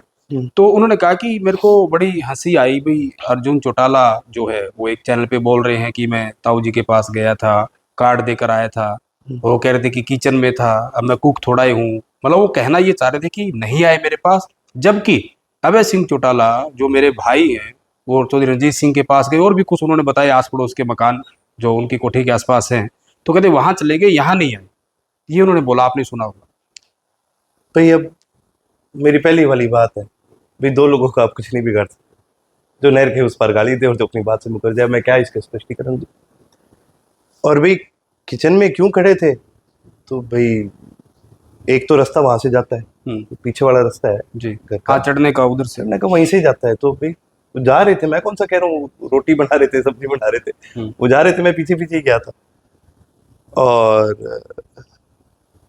मैं एक चीज जरूर कहूंगा, इसके अंदर मैं क्या स्पष्टीकरण, जो वही बात है, बात से होकर के, लेकिन हाँ एक चीज जरूर कहूंगा, कभी आपको मौका लगे कोठी पर दोबारा जाओ आप वहां पर, तो 2-3 ना उनके पुराने हैं स्टाफ वाले जी, आपका ध्यान होगा, ऐसे चुप चुपाते पूछ लेना किसी से, क्या पता वही बता दे आपको कि सच्चाई क्या है क्या नहीं है। इसका नहीं, मैंने उनको कहा, बकायदा अर्जुन चौटाला ने बोला, भाई मेरे फादर साहब ने बोला है कि आप चुपचाप जाओ, अपना कार्ड दे के आओ ताऊ जी को और आ जाना। तो लेकिन वो कह रहे कि मेरे को हंसी आई, वो घर आए, किचन में खड़ा था मैं, ऐसे तो थोड़ी था। क्या बोलूं मैं, तो मेरे को वहां मिले तो मैं ये थोड़ी बोलूंगा जी।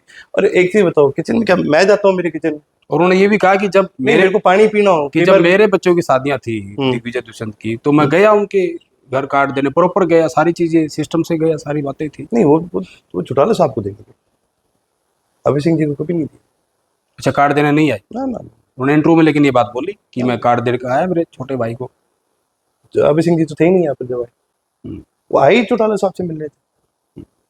भाई उनके लिए आप एक चीज देखो, ये क्या जाना है इस बात के अंदर, लेकिन एक वो ये भाई, इसका क्या स्पष्टीकरण, अरे उन्होंने कहना ही, मतलब गए थे आप, कार्ड देकर आए थे, मैं तो देखिए, चलो बात क्या हुई वो तो बता दो, क्योंकि शायद पहली बार आप ये बात बोल रहे होगे। हाँ मैं क्योंकि ये सवाल आपसे नहीं पूछा गया होगा, डॉक्टर अजय सिंह चौटाला वाला जो उन्होंने मेरे पॉडकास्ट में बोला, ये वाला सवाल शायद पहले आपसे नहीं पूछा गया। चीज वही हुई जो मैं पहले आपको बताई। हाँ, कि क्या हुआ, क्या आप गए, थोड़ा बता दो ताकि पता लग जाए। हाँ, मेरे को फादर साहब ने बोला था कि भी कार्ड दे के आना है। मैं कहा ठीक है जी, मैं आगे वाले गेट से ही गया था, और जब गया तो वहाँ जो फोन अटेंडेंट वगैरह होते हैं, मैंने उनसे पूछा लिखा है साहब, तो उन्होंने बताया जी वो अंदर गए हैं। तो अंदर जब एक ड्राइंग रूम है वहाँ गया, तो मैंने पूछा कहाँ है साहब, तो उन्होंने बताया जी वो पीछे बैठे हैं, पीछे वाले लॉन में। तो मैं पीछे वाले लॉन में वहाँ गया, जब तक मैं लॉन में पहुंचा, वो उठ के क्या कहते हैं घर की तरफ जा रहे थे, तो जैसे कि मैंने बताया जो वो रास्ता है जी, जो पीछे वाली साइड से है, वो सीढ़ियाँ किचन के सीढ़ियाँ पास है से। वो, हाँ वो वहीं से जाती है, जी, किचन से ही जाता है।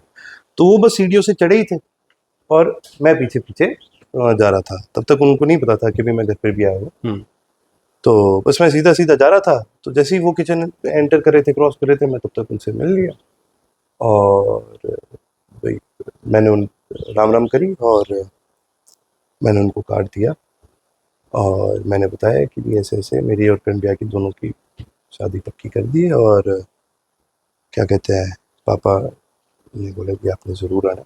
और पापा ने मेरे ख्याल उन्होंने मेरे को बोला था मैं फ़ोन पे बात करूँ, उन्होंने करी भी होगी, जाहिर सी बात है अगर मेरे को भेजा तो उन्होंने फ़ोन पे भी बात करी। और पर मैंने उनको बताया कि जी ऐसे ऐसे इतनी बात है, तो उन्होंने बोला ठीक है। मैं बोला ठीक है। अच्छा, निमंत्रण आपका उन्होंने स्वीकार कर लिया था? हाँ उन्होंने नहीं, कुछ उन्होंने ऐसा कुछ नहीं कहा, मतलब उन्होंने कुछ ऐसा नहीं देखिए कहा ठीक भाई, है बोला। ठीक आप हाँ बच्चे हो उनके, आप उनके बच्चे हो, तो हाँ, अच्छे से तो मतलब। उन्होंने लिया ठीक है और उसके बाद मुझे आ गया बस। उन्होंने जितनी देर अब मेरे को आपको ये बताने में लगी है ना, इतनी देर मतलब ये इतनी इतनी बात है, ना बकायदा, इससे कम है ना इससे ज्यादा है। बकायदा जब मैंने उनका, मैं एक ही पॉडकास्ट उनका किया अब तक, हाँ तो बकायदा मेरे को अंदर लेके गए। आप जिस रास्ते की बात बता रहे हो, जो सीढ़ियाँ चलती चढ़ती ऊपर गोल सीढ़ियाँ, तो वहाँ पे फोटोएं लगी हैं चौधरी देवीलाल से लेके और बिल्कुल आप मतलब युवा तमाम बच्चों की उनके। तो उन्होंने कहा कि आज भी मेरे भाई अभय सिंह के लिए और पूरे परिवार के लिए मेरे मन में प्यार है, कोई ऐसी चीज़ नहीं है। इस ये फोटो उन्होंने दिखाई, वहाँ पे आपके फादर साहब की फोटो लगी है, अभय सिंह चौटाला जी की, ओम प्रकाश चौटाला जी की, तो देवलाल जी की, कि देखो ये फोटोएं हैं, ये उतारी नहीं है और ये ऐसी ही रहेंगी और मेरे ड्राइंग रूम में भी है। तो मेरे मन में कोई खटास नहीं है। जब इतनी सारी चीजें हैं, राजनीति ठीक है अलग है, पार्टियां अलग है, लेकिन मेरा जो उनका सवाल था वो सामाजिक तौर पे था, पारिवारिक तौर पे था। तो उन्होंने कहा कि मेरी तरफ से ऐसा नहीं है, वो उधर से है, दरवाजे बंद उधर से हुए, मेरे दरवाजे खुले थे, खुले हैं, खुले रहेंगे। देखिए जी, अब आप मौके पे यहाँ नहीं है, मैं आपको आपने आपने तो देखा होगा जी फार्म पर हमारा घर है, तो तेजा खेड़ा फार्म। देखिए, सेंटर में एक फोटो लगी है जिसमें बड़े चोई साहब है, दादाजी है, साहब है, अजय सिंह जी है और एक दुष्यंत उसमें बैठा हुआ है, सबकी फोटो लगी हुई है, वो आज तक वहीं पर ही है। तो मैंने कौन सी फोटो निकाल के बात कही, मैंने कौन सी फोटो निकाल के, हाँ मैं उनकी तरह इतना वो नहीं हूँ कि आपको घर के चक्कर कटाते रहूंगा पॉडकास्ट के बहाने की, ये देखो यहाँ है, ये देखो वहाँ है। नहीं, उन्होंने ये वैसे क्या कहने वाली बात। रैंडमली बताया उन्होंने कि देखो, हाँ क्योंकि मैं फर्स्ट टाइम गया था और तो अंदर। अगर ऐसी बात है तो मैं सिंपल सी एक बात कहता हूँ कि भी आपका आम आदमी पार्टी के साथ गठबंधन था, आपने इकट्ठे चुनाव लड़ा, जी, जिस चुनाव में आपने इकट्ठे लड़ा, आपके फादर को रात को जेल से ऑर्डर आता है, रात को 11 बजे, क्योंकि आपको पता है आपके फादर बीमार भी हैं, उनको जेल से ऑर्डर आता है कि वापस आइए। ये कब होता है, इनका गठबंधन होने के सही एक दिन बाद, जींद वाले चुनाव में आप हाँ हाँ, जानो। बाई इलेक्शन जो। तो फिर मैं इसका क्या मतलब निकाल, आपके पिताजी को जो जेल में लेके जा रहा है आधी रात को, आप कह रहे हो आपकी तरफ से पारिवारिक कोई द्वेष नहीं, आपका मन मान गया उस इंसान के साथ बैठ के अपने, फिर उसी इंसान के साथ बैठ के अपने पिताजी की बुराई करना, अपने चलो भाई की तो आपने करनी है, आपका कोई पारिवारिक द्वेष नहीं, जैसे कि उन्होंने कहा। यहाँ इलाहाबाद चुनाव में आते हैं, कहते हैं कि भी अपने पिताजी के लिए कह रहे हैं, उनका पहला चुनाव है, आखिरी चुनाव है, उनसे पूछ लो, ये आपका कोई पारिवारिक द्वेष नहीं है।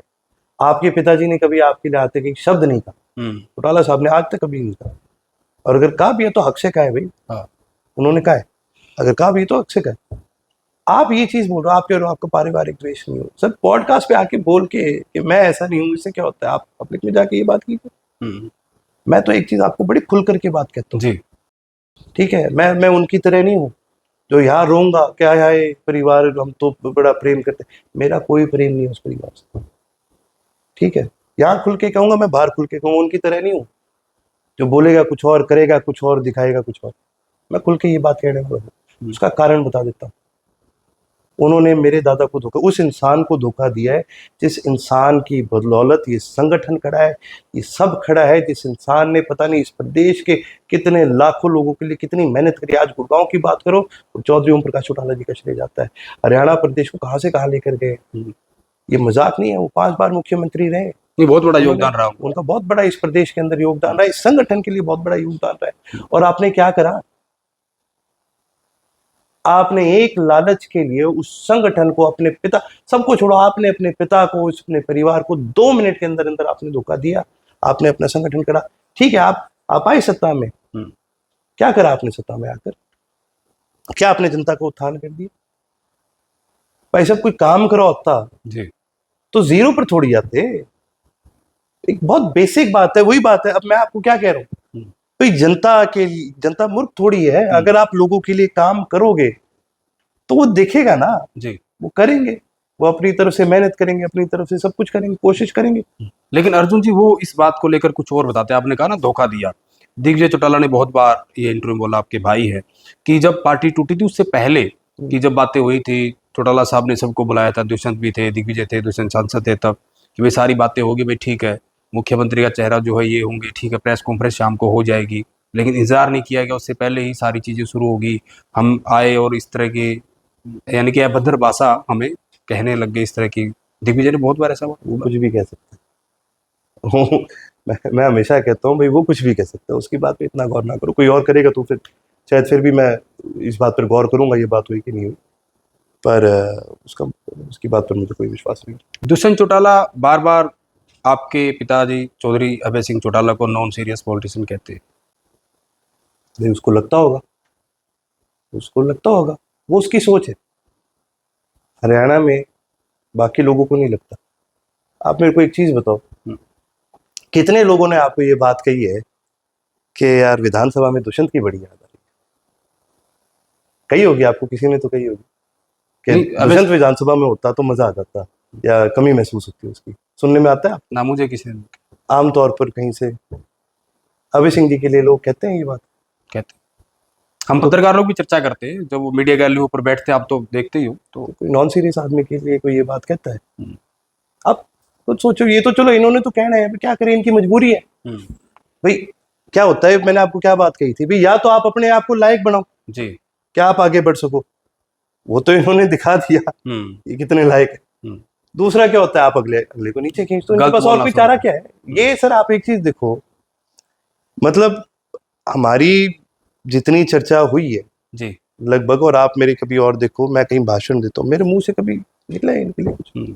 अपनी तरफ से मेरे से कोई सवाल करे मैं जवाब दूंगा, इसमें कुछ हाँ, सवाल तो किसी भी तरीके। हाँ, लेकिन ये तो सुबह शाम इसका काम ही ये है, भाई अर्जुन ने ये मारा है, अभय सिंह जी ये मारा है, फलाना ये मारा है, फलाना ये है, अब इनके मुंह में जुबान आ गई, अब इनने ये कर दिया, अब ये कर दिया, तो ये बोल रहा है, इसके क्या? एक मैं आपको एक चीज बताता हूँ, एक कहानी बताता हूँ। एक बार क्या हुआ था, एक ना, हर घर में एक ऐसा होता है। जी। तो एक बार क्या हुआ था, एक बारात गई थी। तो जब बारात गई तो भाई बारातियों का लड़की वालों ने बड़ा स्वागत करा, बड़ा मान सम्मान करा, बड़ा कुछ उनको दिया, सूट दिए, ये फलाना दिखड़ा, जो भी करते हैं भाई, जो भी कल्चर के हिसाब से। कल्चर के हिसाब से बड़ा मान सम्मान करा। और भाई बड़े सारे खुश हुए, और भी जाने लगे, गाड़े गाड़े में जाते थे, उन जमाने की बात है। तो जब जाने लगे तो क्या हुआ, गाड़ा जा रहा था, वो गारे में फंस गया, कादे में फंस गया। तो जब वो कादे में फंस गया तो एक बुआ थी, वो वैसे ही सारे टाइम नाराज रहती थी जी। तो कहने लगी सारा कुछ दे दिया, एक कस्सी और दे देते तो ठीक रहता है, इन्होंने कुछ दिया ही नहीं। तो ये तो हमारी राखी बुआ है कुछ, ठीक है, कुछ कर लो, इसने नाराज ही रहना, इसने रोते रहना है। तो मैं इसकी बात पे कोई अच्छा, वो यहाँ से नाम आपको याद आता है, राखी सावंत आप बोल देते हो तो वो राखी वो वहां से वो उस तरह का ही है, इसने नाराज ही रहना, इसके मुंह से कभी आपको अच्छी बात नहीं सुनाई देने को मिली। लेकिन कभी कभी आप युवा हो, करण चौटाला है, दुष्यंत है, दिग्विजय है, ठीक है, चलो बड़ों के मन में जो खटास हुई, वजह आपने बताई खटास की, लेकिन फिर भी कभी कभी वैसे मन में आता है कि, क्योंकि अब तो 5वीं पीढ़ी भी आगे चौधरी देवलाल परिवार की, आपके भी बच्चे हैं, उनके भी बच्चे हैं, तो ऐसे आता है कि यार चलो कभी तो वापिस लौटे, कभी एक साथ आए, राजनीतिक तौर पे ना आए, सामाजिक तौर पे आ जाए, क्या जरूरी है? नहीं, पारिवारिक तौर पे। आप एक चीज, फिर वही बात आ जाती है जी कि कहने को ये जी बड़ा वो लगता है कि भाई हाँ ठीक है, हो जाए, वो क्या करेंगे वो। और करण और दिग्विजय तो शायद विदेश में भी इकट्ठे लंबे समय तक रहे थे, तो जब तक हम न्यारे नहीं थे, हम बतेरा इकट्ठे रहे हैं। बहुत बार तारीफ भी करते हैं करण चौटाला की कि बड़े अच्छे हैं, और एक इंटरव्यू में मेरी नहीं करता, आपके बारे में थोड़ा ये कहते हैं कि वो मेरा छोटा भाई, कुछ ही बोल सके आपके बारे में कहते हैं, ये भी कहते हैं भी करण चौटाला ऐसे शख्स हैं जो मतलब सोचते हैं कहीं ना कहीं परिवार को लेकर, भाई ठीक है चलो चीजें होती है, नाराजगियां होती है, लेकिन वो एक ऐसे शख्स है जो सोचते हैं। उन्होंने आपके बड़े भाई के बारे में बोला। आप एक चीज बताओ, मेरे बारे में अच्छा बोल दे, करण सिंह जी के बारे में, ठीक है, मेरे पिताजी के बारे में क्या बोलते हैं? मैं उस पर का बिन पेंदे का लोटा थोड़ी हूँ जो कहीं कैसा भी इधर उधर हो जाए। हम भी जिस परिवार में जन्मे, हम कहते हैं कि भी जिस परिवार में हम जन्मे हमें गर्व है, तो हमें गर्व अपने पिता पर सबसे पहले, हमारे दादा पर है, हमारे परदादा पर है। बकवास कुछ भी कह दो और फिर ये उम्मीद करो कि मैं करण की और अर्जुन की तारीफ कर दूंगा और तेरे वर्गे करण अर्जुन बोले बैठे हैं जो कह देगा हाँ हाँ भाई ठीक है। यूं है जी, समाज में अगर आपको बना के रखनी है तो आपको हर लेवल पे बना के रखनी है। ये ना ये बेकार की बातें हैं कि मैंने तो करण के लिए कुछ नहीं कहा, करण मेरे लिए ऐसा क्यों करे? क्यों? करण के लिए तू ज्यादा जरूरी है या वो संगठन ज्यादा जरूरी है जो तुम्हारे दादा ने बनाया, जो लेगेसी तुम्हारे दादा ने और परदादा ने खड़ी करी? भाई आज भी मैं वही सेम बात कहूंगा, मैं कौन हूँ जी। हमने शुरू में बात करी ना कि वो 16 साल के बच्चे का इंटरव्यू लिया। क्यों लिया? संगठन की बदौलत, संगठन की बदौलत, चौधरी ओम प्रकाश चौटाला की बदौलत, चेन्नई चौधरी देवीलाल की बदौलत।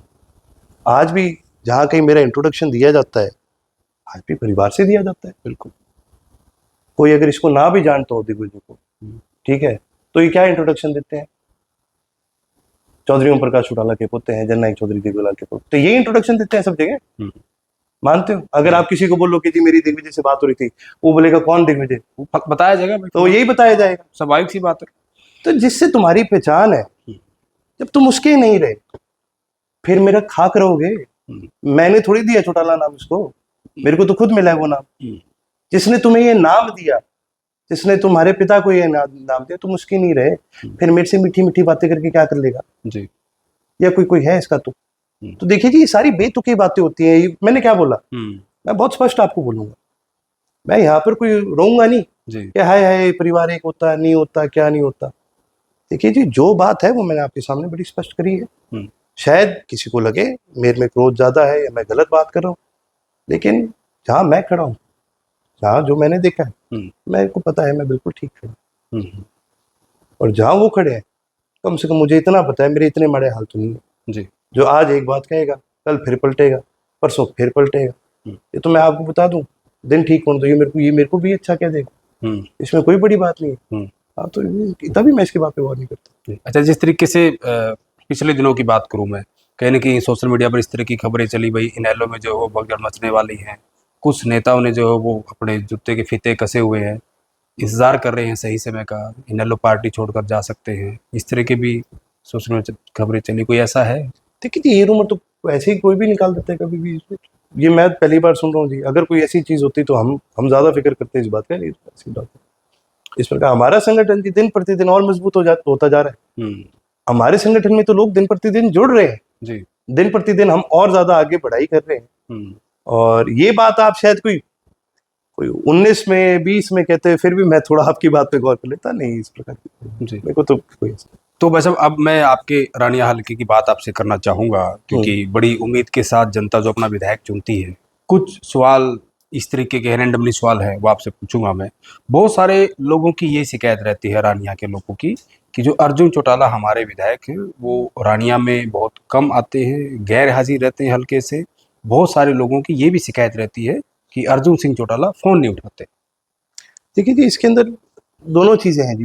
मेरी हमेशा से एक प्रयास रहा है कि जी, जैसे कि मैंने कहा, मेरे लिए सबसे बड़ी प्राथमिकता है मैं काम करूं मेरे हल्के के लिए, और उसके लिए जी दोनों ही जिम्मेवारी है कि भाई मेरे को चंडीगढ़ भी समय लगाना पड़ता है जी, मेरे को यहाँ भी लगाना पड़ता है। हाँ, मैं ये मानता हूँ कि पिछले कुछ समय में मेरी हाजिरी पिछले 3-4 महीने में खास करके काफ़ी कम रही है, लेकिन मुझे मेरी और संगठन में भी जिम्मेवारियां हैं, चाहे उनके करके कह लो चाहे किसी कारण से कह लो, पर कुछ रही है, मैं इसको भी पूरा करूँगा।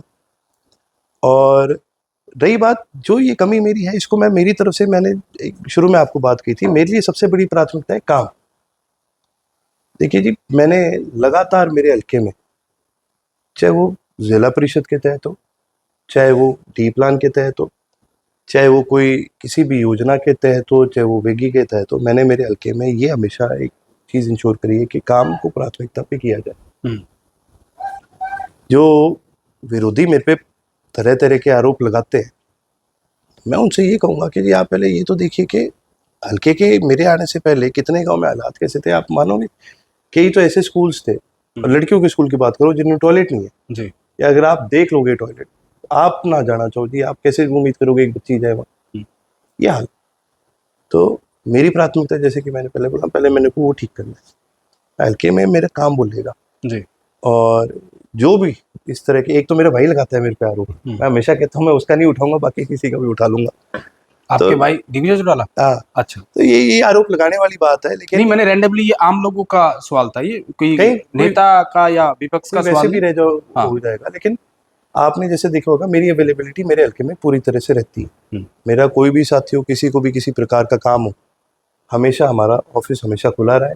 और हमेशा जो कोई भी हमारे पास इश्यूज आए, अब जैसे मान लो मेरे हल्के में, अगर मैं आज कह रहा हूँ मैंने 20 करोड़ के काम करवा दिए 2 साल के अंदर, मैं तो कहता हूँ कोई और बताए जिसने इतने अपने हल्के में काम कराए, नहीं कह सकता जी तो ये मेरे को सपने आ रहे हैं क्या कि ये गली बननी है, ये टॉयलेट बनना है, यहाँ शेड लगना है, यहाँ पर स्टेडियम में काम होना है, यहाँ 4 दीवारी होनी है, ये मेरे को सपना थोड़ी आएगा।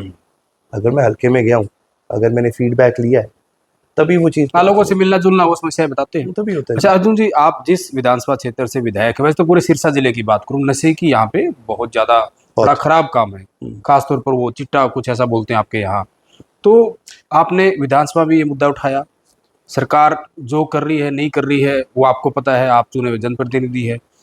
आपसे पहले अभय सिंह चौटाला जो विधायक थे, उन्होंने भी कहीं न कहीं ये मुद्दा उठाया था, बाकायदा ये भी कहा था कि भाई एक मंत्री है, उसकी गाड़ी में जो है वो चिट्टा बेचने वाले साथ घूमते हैं। तो इस मामले पे आपने विधानसभा में उठा दिया, लेकिन ग्राउंड पर और जो स्थानीय प्रशासन है उससे मिलकर कभी अर्जुन चौटाला ने बात की हो, कुछ लिखित में शिकायत दी हो, या कुछ लिखित में जवाब मांगा हो कि भाई जो हमारी ये समस्या है हमारे क्षेत्र की, इसको लेकर प्रशासन क्या कार्रवाई कर रहा है?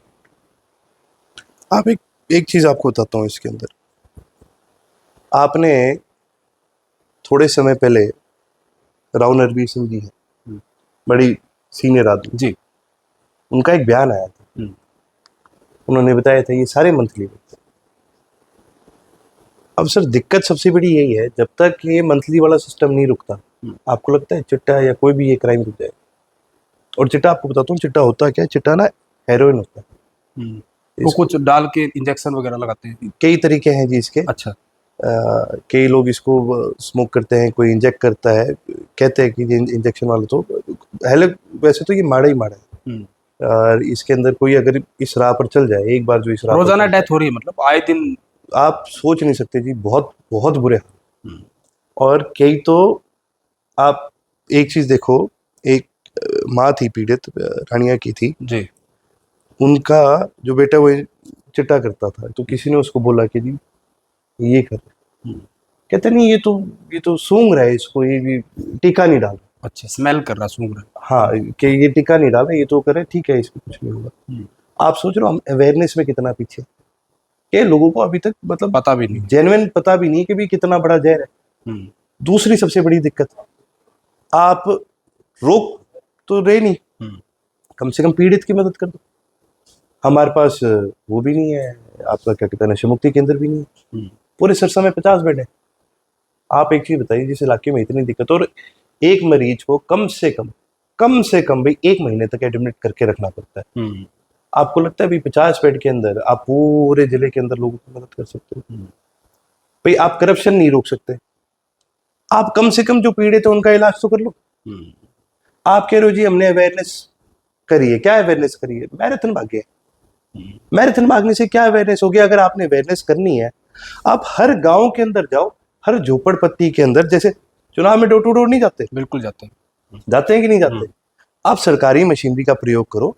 आप वैसे भी हरियाणा प्रदेश में हेल्थ केयर वर्कर्स की कमी है, हमें कम से कम 5-10 हज़ार हेल्थ केयर वर्कर्स के आज वैकेंसीज है, आप उनको भरो, ठीक है? भर के अगर आपको ये समझ में नहीं आ रहा क्या काम दे सकते हैं, तो आप उनको एक काम करो, आप उनको टेस्टिंग किट्स दो, आप उनको पैम्पलेट दो, आप उनको दवाइयाँ दो, आप उनको ट्रेनिंग दो, आप उनको हेल्थ केयर वर्कर बनाओ जी। और आप हर गांव के अंदर उनको बोलो डोर टू डोर जाए। जब वोट गिरवाने थे बिहार के अंदर, इन्होंने आंगनवाड़ी वर्करों को 10-10 हज़ार रुपए दिए कि भाई हर वोट ला के गिरवा दो। दिए थे नहीं दिए थे? सरकारी मशीनरी का प्रयोग करो। जिम्मेदारी निभाई थी और हो गया था कि नहीं हो गया था? तो अब अगर आपने अवेयरनेस ही फैलानी है, ठीक है, तो फिर आप इस तरह की जिम्मेवारी लगाओ। आप देखना जी चिट्टा का रेट 50% से कम ना हो जाए, ठीक है। ये हेल्थ केयर वर्कर घर घर जाए, ठीक है, और जिस घर में कोई चिट्टा करे उसको आइडेंटिफाई करो कि अच्छा ये कर रहा है, ठीक है भाई, अभी दवाई देते हैं, हफ्ते बाद दोबारा चेक करेंगे, अभी दवाई देते हैं, माँ बाप को समझाते हैं, फलाने को समझाते हैं, उनको तरीका बताते हैं, कोई वीडियो शेयर करो, कोई पैम्पलेट शेयर करो। मतलब अगर मैं आपके साथ 10 मिनट बैठ के बात करके आपको समझाऊंगा जी, सारी चीज, उसका ज्यादा असर पड़ेगा, या फिर मुख्यमंत्री साहब चंडीगढ़ में कहीं पर 5 मिनट की मैराथन भाग के घर बैठ गए, उसका ज्यादा असर पड़ेगा। बैठ के समझाने।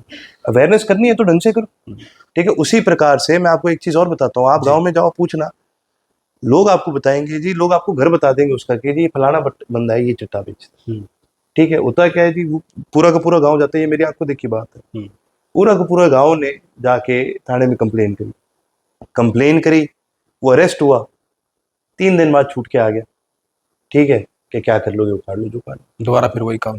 अब वो गांव वालों को धमकाने लगे। अब लोग जी डरते हैं, लोग डरते हैं। आप एक चीज देखो, आर्म्स लाइसेंस सरकार दे नहीं रही किसी को, जी, ठीक है। जिनके पास हथियार थे अपने बाप दादों के और वो थे, उनको भी नहीं दे रही, कहते जी ये क्राइम यूज कर लेंगे। सर, जो आदमी क्रिमिनल होता है ना, वो कभी लाइसेंसी हथियार यूज ही नहीं करता। क्राइम कौन करता है? जिसके पास अनलाइसेंस्ड हथियार होता है। और अगर आपने करना ही है, आप एक स्पेशल कैटेगरी बना लो, आर्म लाइसेंस फॉर डिफेंस, ठीक है। लोगों को सिर्फ एक 12 बोर रखने की उन्नति वो दे दो, और 12 बोर में भी बोल दो कि भाई नॉन लीथल शॉट रख लो। नॉन लीथल भी आपको पता है गोलियां आती हैं 12 बोर की, जिससे आदमी की मृत्यु ना नहीं होती। आप उनको वो दे दो, आप उनको वो गोलियां इशू करो। कम से कम लोग अपना कोई बचाव तो करे, सुरक्षा। ये चिट्टे वाले कितने तो ऐसे हैं जो घरों में जाके चोरी कर रहे हैं आजकल रात को, कितनी ऐसी वीडियोस आ रही है, कार्रवाई कोई हो ही नहीं रही। क्यों होगी? जैसे ही कोई अरेस्ट होता है वो कहते हैं ले भाई बता कितने चाहिए। वो आप ये सोचो जी, प्रशासन तक दूर के जाने के बाद है, थाने में सारी सेटिंग करके निकल जाती है। जब रिपोर्ट ही अगले की ढंग की नहीं बनेगी, अगर रिपोर्ट में लिखा है जी कुछ नहीं बरामद हुआ, क्या कर लोगे आप? एसपी क्या कर लेगा, कोई और क्या कर लेगा? आप सोच रहे हो ये इतनी इंस्टीट्यूशनली इतनी बड़ी दिक्कत है। और प्रशासन को, मेरा ये मानना है, प्रशासन को सरकार की तरह से आज भी ना तो सख्ताई है ना खुली छूट है। देखिए जी, एक सीधी सी बात है जी, कोई सरकार ऐसी नहीं है जिसके आगे प्रशासन ना दबता हो।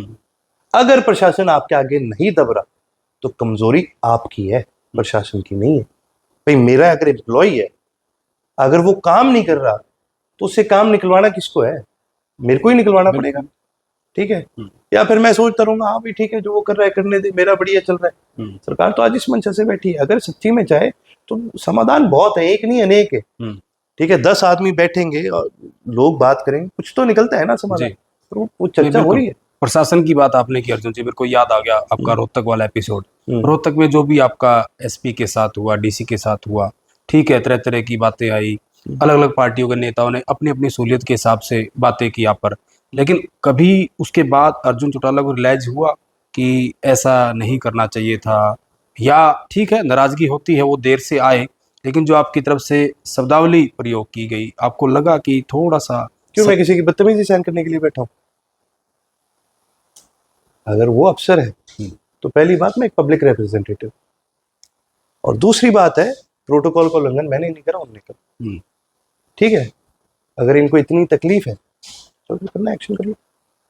देखिए जी, मैं ना तो किसी की सुनने के लिए गया हूँ, जनता की बात सुनने के लिए।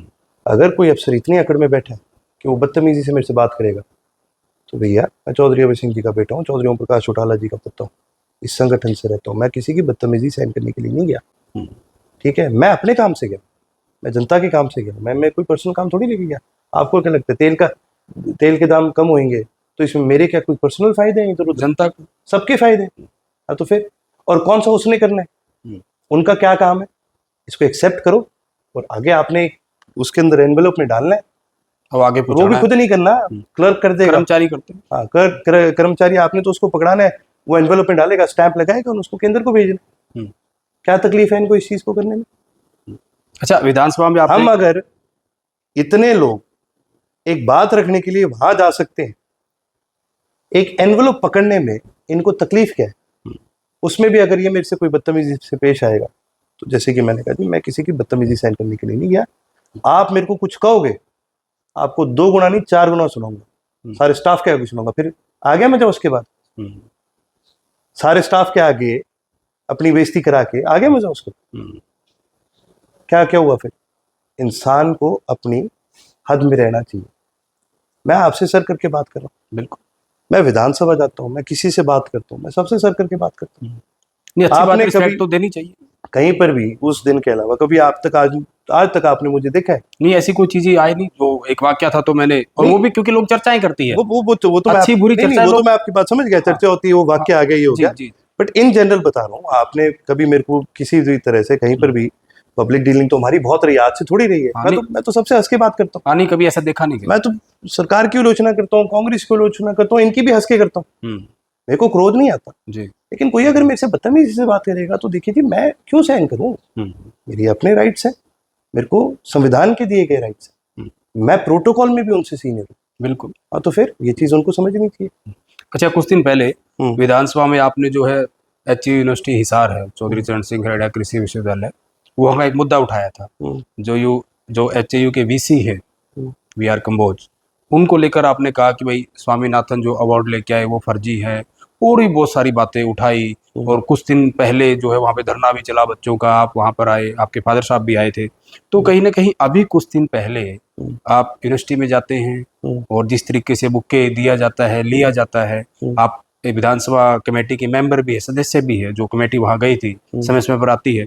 तो लोगों में ये भी चर्चा हुई भाई, जो अर्जुन चौटाला उस वक्त उस वीसी को भ्रष्ट, करप्ट, स्वामीनाथन फर्जी अवार्ड बता रहे थे, आज मतलब ये दोबारा से कैसे मिलन सम्मान, ये सब क्या बातें हैं भाई? दोहरा मापदंड क्यों? इसको लेकर भी सवाल उठे। देखिए जी, भ्रष्ट मैं हुड्डा साहब को भी कहता हूँ,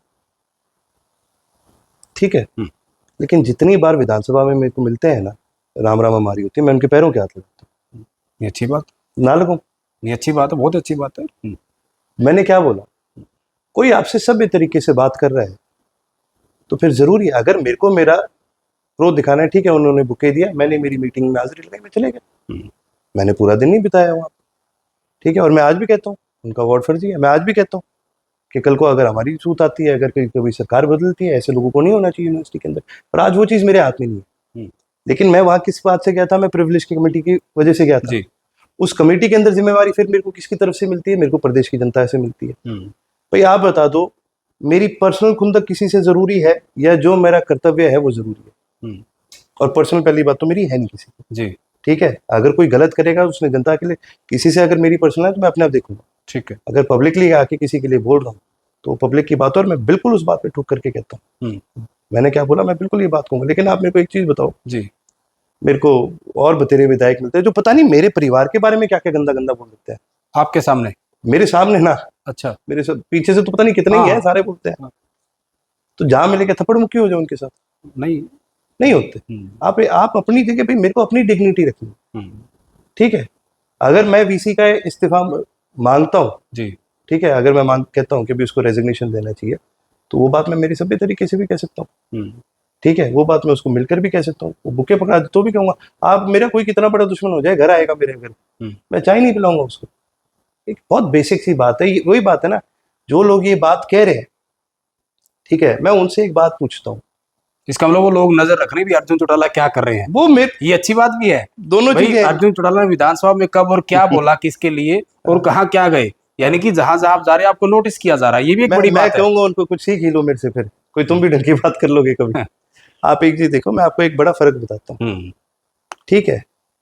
जो ये बात इतना कहते हैं, मैं ये बात बेबाकी से इसलिए कह सकता हूँ क्योंकि मैंने इनको देखा हुआ जी, मैंने इनको इस तरह से देखा हुआ है, जो सरकार के खिलाफ पता नहीं दिन रात बोलते हैं ना, ठीक है, आधे घंटे बाद वो मुख्यमंत्री के दफ्तर में बैठे हुए मिलेंगे या कहीं और बैठे हुए मिलेंगे, और वो लगे हुए कि, और वो पता है क्या बात कहेंगे फिर जी, कोई जनता के काम नहीं लेके जाएंगे, अपने पर्सनल काम लेके जाएंगे, ठीक है। तो अब इनके साथ में क्या क्या भाई, मैं वो लड़ाई नहीं लड़ रहा जो तुम लड़ रहे हो।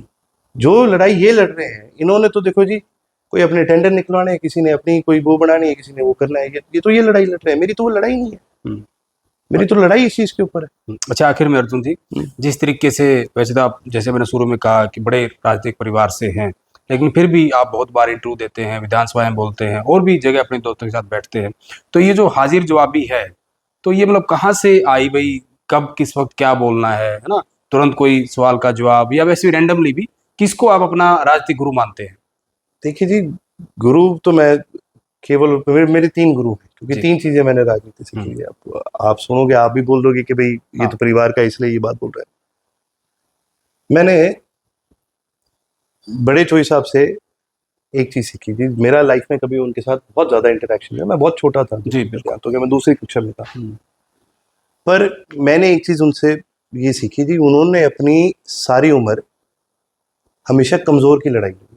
हम्म, ठीक है, उन्होंने जो कमजोर है ना, जो अपनी लड़ाई नहीं लड़ सकता, उन्होंने हमेशा उसकी लड़ाई लड़ी है। और उन्होंने ऐसी लड़ाई लड़ी है, उन्होंने अपने परिवार के खिलाफ भी लड़ी है, अपने समाज के खिलाफ भी लड़ी है, अपने गांव के खिलाफ भी लड़ी है।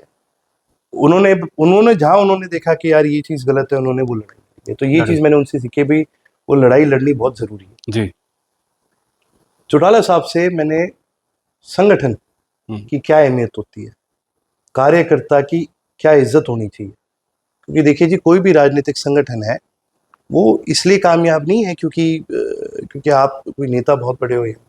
वो इसलिए कामयाब है और आपकी पॉलिसीज भी तभी ठीक होगी अगर आपका कार्यकर्ता, आप उसको मान सम्मान दोगे, वो आपके बात लगेगा। देखिए जी, कोई भी स्ट्रक्चर के अंदर भाई नेता अकेला कुछ नहीं है, जो है उसके कार्यकर्ता की बदौलत है। हम्म, ठीक है, वो कार्यकर्ता अपने नेता को वहां पहुंचा के बहुत खुश है, वो बदले में कुछ नहीं मांगता, वो इज्जत और मान सम्मान मांगता है। वो इज्जत और मान सम्मान एक कार्यकर्ता को कैसे देनी है, वो चौटाला साहब से सीखी। जी। और बोलना कैसे बेबाकी से, वो मैंने चौटाला साहब से सीखा। वो हमेशा, वो कभी भी कोई हल्की बात नहीं करते थे, वो आंकड़ों के साथ बोलते थे हम्म, हमेशा। आप उनकी कोई स्पीच सुन लो, आप मजाल है जो आप फास्ट फॉरवर्ड 5 सेकंड भी कर दो, आप पूरी सुनोगे, क्योंकि वो उनकी बात के अंदर, उनकी बात में बड़ा हमेशा वजन रहा है बहुत महत्व और शब्दों बहुत के हाँ तरीके से। और उनकी भाषा, मैं एक चीज कहता हूँ जी, मेरी भाषा अगर वैसी हो जाए, मतलब क्या उन, चाहे आप ग्रंथों की बात करो, वो बड़े वेल रेड थे। हम्म, उन्होंने चाहे महाभारत हो, चाहे गीता हो, चाहे रामायण हो, उन्होंने बड़े अच्छे से पढ़ी। उनको श्लोक याद थे, उनको उनको एक बहुत बड़ा ग्राफ था, उनकी नॉलेज बहुत वास्ट थी। हम्म, उन्होंने अपनी जिंदगी में 140 देश देखे। हाँ, यात्रा की, बिल्कुल। और 140 से भी ज्यादा, मैं 140 तो मैं आपको कम बता रहा हूँ, कितने देश तो ऐसे हैं जो अब रहे नहीं। वो यूगोस्लाविया में था, तो यूगोस्लाविया देश ही नहीं बचा। हम्म, ठीक है, उसके भी 4 हिस्से हो गए। तो और उनका हमेशा एक चीज होती थी, जहां जाओगे सीख क्या हो। तो हम जब बाहर जाते थे ना, तो ऐसा नहीं होता था कि भाई हाँ आराम से घूम रहे हैं, टहल रहे हैं, वादियां देख ली थी। चौटाला साहब का जब जब विदेश जाते थे ना, एक बड़ा टाइट स्केड्यूल था हम्म, कि भी किस तरह से भी मैंने कहाँ जाना है। तो क्या होता था जी, गाड़ी में हम 4 या 5 लोग बैठते थे, दादाजी आगे बैठते थे। एक जो गाड़ी चला रहे, या तो ड्राइवर होता था, या फिर वो टूर गाइड भी होता था सेम, या तो जी। दोनों हो गए, नहीं तो कई बार टूर गाइड हमारे साथ पीछे बैठा था। तो एक दादाजी का अटेंडेंट होता था, एक मान लो मैं हो गया, एक जना हो गया, और एक जो बता दे सारा कुछ। हम्म, और वो फिर पूछते थे भी आपके यहाँ, मतलब शहर से शुरू करते थे भी, आपका शहर का सबसे बड़ा स्मारक क्या है, हम्म, मुझे दिखाओ। फिर वहां जाते थे, वो पूछते थे भी ये क्यों बना है, किस लिए बना है, कौन सी सदी में, वो हम पूरी सारा। हिस्ट्री उसकी। हाँ, और या तो वो खुद नोट करते थे, उनके पास डायरी, वो अपनी डायरी रखते थे, हम्म, या तो वो खुद नोट करते थे, या वो हमें बताते थे। हम्म, अच्छा, फिर वहां से क्या कहते हैं भी, वो पूछते थे भी यहाँ की इकोनॉमी कैसे चलती है, यहाँ की सबसे बड़ी फैक्ट्री क्या है आपकी, या सबसे सारी फैक्ट्रियाँ आपका इकोनॉमिक जोन का है, हम्म, दिखा के लो। हम्म, फिर पूछते थे भी कैसे, क्या क्या बनता है, क्या नहीं बनता, वो नोट करते थे। हम्म, फिर कहते थे भी आपके खेत कहाँ पर है, हम्म, वो मुझे दिखाने का काम करो। तो वो खेत देख के आते थे, वो देखते थे यहाँ की फार्मिंग कैसे होती है, वहाँ के स्कूल देखते थे, वहाँ की यूनिवर्सिटी दिखती, वो सब देखते थे। हम्म, और वो 2 दिन में, 3 दिन में, और मतलब यूं नहीं होता था, हम रेस्ट नहीं करते थे 1 मिनट। आपको लगे ना घूमने जा रहे हैं, अच्छा। तो वो आपके और मेरे दादाजी के लिए तो वो घूमना था, उनको बहुत खुशी मिलती थी इस चीज से।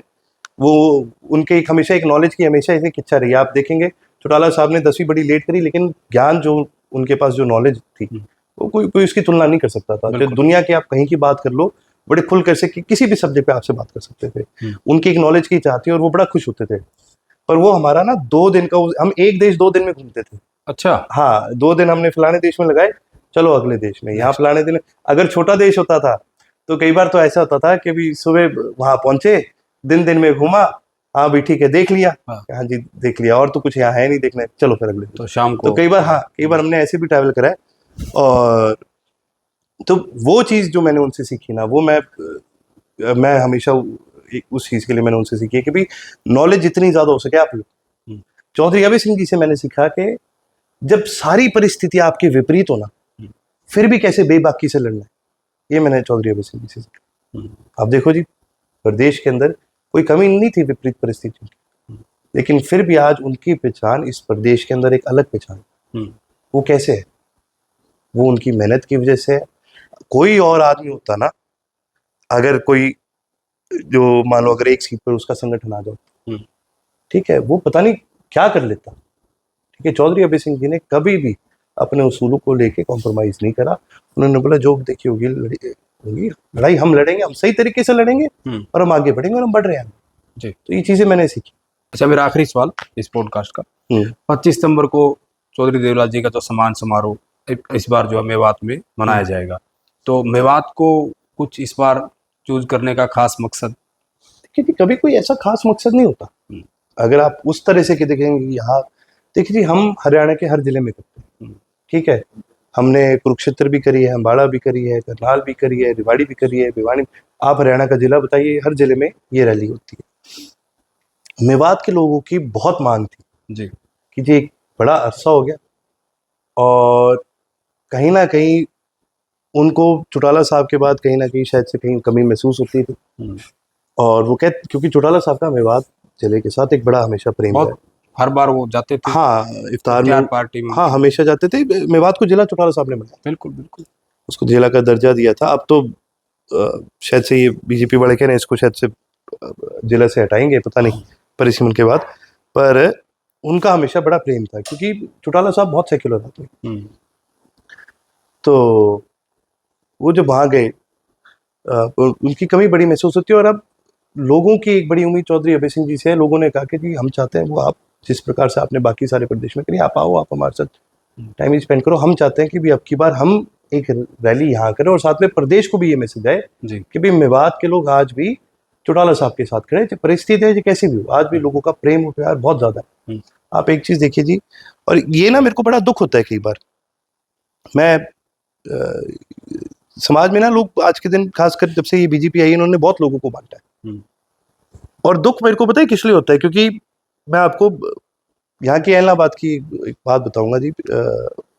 किसी एक आदमी ने मेरे से ये बात की कि जी ये हिंदू मुस्लिम इस तरह की थोड़ी सी उस तरह से बात करने लगे, डिवाइड की बात की जी, ये ठीक नहीं होता, फलाना नहीं होता। तो मैंने उसको बोला भाई अपने मुस्लिम का है और क्या डिवाइड की बात कर रहे हो? ठीक है, हमारे तो कोई ऐसा डिवाइड का है ही नहीं, स्टेट में ही नहीं है कोई इशू। तो उसने बोला जी कई गांव में रहते हैं ये। मैं कहा एक चीज बता भाई, क्या वो उर्दू में बात करते हैं? ना जी। मैं अरबी में बात करते हैं ना, फारसी बोलते हैं ना, मैं क्या बोलते हैं? क्योंकि इलाहाबाद की बात है तो हरियाणवी बोलते हैं, बागड़ी बोलते हैं। मैं कहा बागड़ी बोलते हैं, ठीक है। मैं रात को कोई इनके गांव में तेरे को कभी आज तक सुनाई दिया कि भी ऐसे कोई किसी प्रकार से भी कोई गौ हत्या हुई है या कोई? कहना जी। मैं कहा रात को क्या खाते हैं ये? कड़ी रोटी खाते हैं। हाँ जी, कड़ी रोटी खाते हैं। मैं इनके घर में लोग क्या पहनते हैं, कोई वो कंदूरा वंदूरा पहन के घूमते हैं या अपने normal pant shirt? Same culture है जो है, सेम कल्चर है। हाँ जी। मैं कहा आपा इनसे मिलते हैं, इनके बुजुर्गों के पैरों के हाथ लगाते हैं आपा, ये अपने सर पर हाथ फेरते हैं, फेरते नहीं फेरते? क्या जी फेरते हैं। मैं कहा आपा इनको बोलते हैं राम राम, ये अपने को सलाम बोलते हैं या राम राम बोलते हैं? क्या जी राम राम बोलते हैं। मैं कहा फिर ये काय का हिंदू मुस्लिम? वो बागड़ हम बागड़, खत्म बात। वो हरियाणवी हम हरियाणवी, खत्म बात। आप सोचो ना भाई, हमें किस तरह से, मतलब जहां हमारे अंदर कोई फर्क नहीं था उस तरह से लोग आज बांटने का काम कर रहे हैं। मेरे को ये चीज बहुत खटकती है और दादाजी को हमेशा से इसी के हमेशा बड़ा खिलाफ रहे हैं कि भाई ये चीज गलत है। और मैं आपको एक चीज और बताता हूँ, जो ये धर्म के ठेकेदार बनते हैं ना, मैं कहता हूँ जी इनको तो कभी सुनो मत। अगर आप अपने धर्म के बारे में कुछ जानना चाहते हो, आज के दिन जी आपको कहीं दूर जाने की जरूरत नहीं जी। आपको लगता है ना हम विश्वास किस पे करें? गोरखपुर प्रेस एक बहुत प्रसिद्ध प्रेस है जी, पूरी दुनिया में मानी गई है। हाँ। हमारे जितने भी ग्रंथ है उनका ट्रांसलेशन होता है। बिल्कुल, हाँ ठीक है। एक सीता प्रेस है। हाँ। ये हिंदी में भी ट्रांसलेट करते हैं सारे ग्रंथ, ठीक है। और ये क्या कहते हैं, कुछ ग्रंथ इंग्लिश में भी ट्रांसलेट करते हैं, ठीक है। रामायण महाभारत तो आपको मिल जाएगी, लिटरल इंग्लिश ट्रांसलेशन आपको सारी मिलेगी जी, ठीक है। अगर किसी को हिंदी में दिक्कत है हिंदी में पढ़ो, जरूर नहीं आपको संस्कृत का ज्ञान। मैं कहता हूँ जी आप दिन में ना 10 मिनट इनको सुनने की बजाय आप पढ़ लो।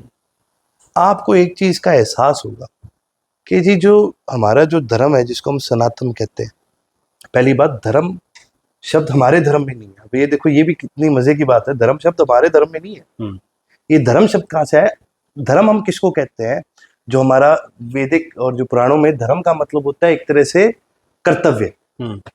ठीक है, जैसे आपने पुराने कभी कोई महाभारत में कहीं पर उनको बोलते हुए सुना होगा, एक राजा का ये धर्म होता है। हाँ। तो वो क्या होता है, वो कहने का मतलब कोई राजा का कोई वो थोड़ी है कि वो कोई धर्म फॉलो कर रहा है। राजा का धर्म का मतलब हो गया कि भाई ये मेरा कर्तव्य है, ये ड्यूटी है, ये मेरी ड्यूटी है, ड्यूटी। ठीक है, जब अंग्रेज आए भारत में तो अंग्रेजी में एक शब्द होता है रिलीजन। रिलीजन, ठीक है, तो वो उन्होंने आके पूछा व्हाट इज योर रिलीजन, तो अपने वालों को समझ में आया रिलीजन मतलब। ठीक है, अब उनका क्या है, उनके रिलीजन में उनका जो कर्तव्य बनता है, जो ड्यूटी होती है, वो उनके ग्रंथों में लिखी गई है। ठीक है, तो यहां से वो धर्म का ट्रांसलेशन रिलीजन और धर्म को एक बना दिया, जोड़ दिया। नहीं तो असल में तो क्या थे भाई, हमारा इकलौता ऐसा धर्म है जिसमें सबके लिए जगह। आप ये देखो ना भाई, हम ब्रह्मास्मि कहते हैं, बिल्कुल, तो हमारा इकलौता ऐसा धर्म है जो अगर मान लो आप मेरे को बोलोगे ना मैं नास्तिक हूं, ठीक है, आज के जमाने का तो नहीं कह सकता जी। अगर आप वेदों के जमाने में पैदा होते हैं ना तो कहते हैं आजा, तू भगवान में नहीं मानता, मैं तेरे से बात करूंगा, तू मुझे समझा, तू क्यों नहीं मानता मैं समझाऊंगा, तू क्यों मानता, हम दोनों आपस में बात करेंगे, क्या पता इससे आपकी जो सोच है वो और मजबूत हो, मेरी सोच और, मतलब हमारा धर्म ऐसा है जो सबका स्वागत करता है। सबका स्वागत करता है। ठीक है, सबका, आपको मानना है किसी में, नहीं मानना तो भी आपका स्वागत है, स्वतंत्र है भाई, स्वतंत्र है। ठीक है, क्योंकि हम ये कहते हैं भगवान सब में बसता है। हाँ। ठीक है, कहते हैं ना 33 करोड़ देवी देवता। बिल्कुल। तो वो क्यों कहते हैं, क्योंकि हमारे धर्म के अंदर ना हम तीन रूप में भगवान को मानते हैं। अगर आप इसमें देखोगे तो एक होता है निरंकार, एक होता है आहाकार और एक होता है अवतार। ठीक है, निरंकार हम कहते हैं भाई जो कोई रूप नहीं है, जो कुछ नहीं है, जिसको इंग्लिश में कह देते हैं कॉस्मिक वाइब्रेशन, यानी कि ओम। ओम क्या है? ओम एक वाइब्रेशन। ठीक है, जो एक तरह से जो हमारे ग्रंथों से हमें पता चलता है ये कॉस्मिक वाइब्रेशन है, इससे ऊपर कुछ नहीं। फिर इन वाइब्रेशन फिर आता है आकार, ब्रह्मा, विष्णु, महेश और शक्ति। ठीक है, ये आकार है। ठीक है, ये सुप्रीम फॉर्म, एक तो फॉर्मलेस है जी। और फिर सुप्रीम फॉर्म जो है अगर किसी रूप में आए तो ये सुप्रीम फॉर्म है। उसके अलावा क्या फिर अवतार है जी, कि भाई भगवान किसी भी रूप में कहीं पर भी आके बस सकता है। हम बात करते हैं विष्णु जी के अवतार की और किसी की, पर भगवान के अनेक अवतार हैं। आप हिमाचल जाओ, हर पहाड़ पे एक देवी बसती है।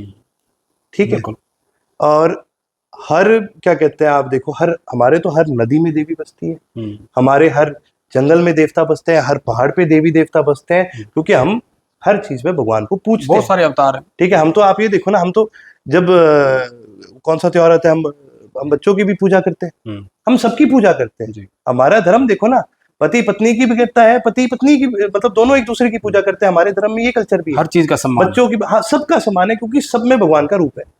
ठीक है, तो देखो जी, जिस धर्म में सब मतलब इतना बड़ा और इतना सबको इन्वाइटिंग करा, हम एकदम से इतने बंद कैसे हो गए कि हमने ये दीवारें बनानी शुरू कर दी और हम बना रहे।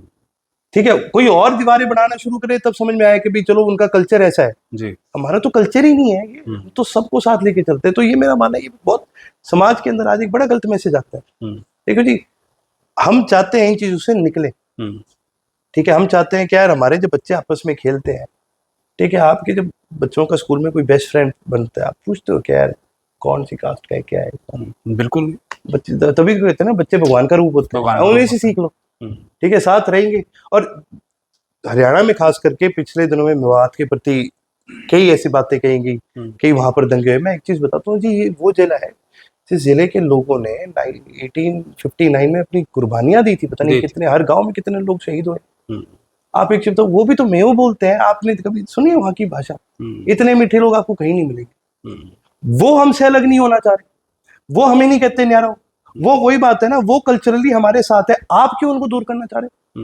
ये गलत है जी। ये देखो जी, कोई और कहे ना कहे जी, देखो मेरा ये मानना है, हमारा नहीं, आपने बड़ी बेबाकी से बड़ा खुलकर का अच्छी बात। हाँ, तो जैसे कि मैंने एक चीज जरूर कहूंगा कि जी पढ़ो, और किसी और मेरी भी नहीं माननी अगर किसी ने, जी। मैं तो कहता हूँ जी ना मानो मेरी, मैं हर इंसान को ये कहता हूँ जी आप हमेशा खुद पढ़ो, खुद समझो, और हमेशा ये देखो कि जी ये नॉलेज का सोर्स क्या है। अगर वो सही सोर्स है तो कहीं ना कहीं भी आप अपने हिसाब से उसको उसको अपने वहाँ हिसाब से से इंटरप्रेट अडॉप्ट कर करो। सकते हैं, ले सकते हैं। हाँ, ये जरूर करना चाहिए जी, मैं ये जरूर करूँगा। बहुत बहुत शुक्रिया अर्जुन बहुत चौटाला बढ़िया। जी, बड़ा अच्छा लगा आपसे बातचीत करके।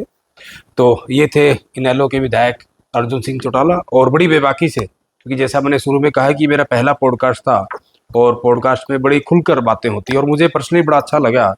जितने भी सवालात थे बड़े आराम से, शांति प्रिय ढंग से इन्होंने सारी की सारी बातों का जवाब दिया। और आखिर अर्जुन सिंह चौटाला जिस सोच के साथ राजनीति कर रहे हैं, हालांकि बहुत पुराना राजनीतिक परिवार है, बहुत पुरानी विचारधारा है, लेकिन मुझे भी खुद बहुत नई चीज़ें जो है इनके मुंह से सीखने को मिली। जिस तरीके से उन्होंने कहा कि धार्मिक इन्होंने बातें बताई, भाईचारे की बातें बताई, तो बड़ी अच्छी बात है। जो आजकल के जो युवा विधायक हैं, पर युवा लोग राजनीति में आ रहे हैं, उनके लिए पढ़ाई बहुत ज़रूरी है, रिसर्च बहुत ज़रूरी है। और इन्होंने बताया कि वो रिसर्च, वो कहाँ से इनको मिली प्रेरणा, कि कौन इनके आदर्श है, तो सारी की सारी बातें बताई। और जहाँ तक रानिया को लेकर इनकी जो जिम्मेदारी है, उसको लेकर भी जो इन्होंने वो अपना जवाब दिया है। और आखिर अर्जुन चौटाला का ये पॉडकास्ट आपको कैसा लगा, खुलकर कमेंट करें और वीडियो को दबाकर शेयर करें। इस बार के लिए इतना ही, अगली बार किसी और शख्स से आपके कराएंगे मुलाकात। तब तक के लिए नमस्कार।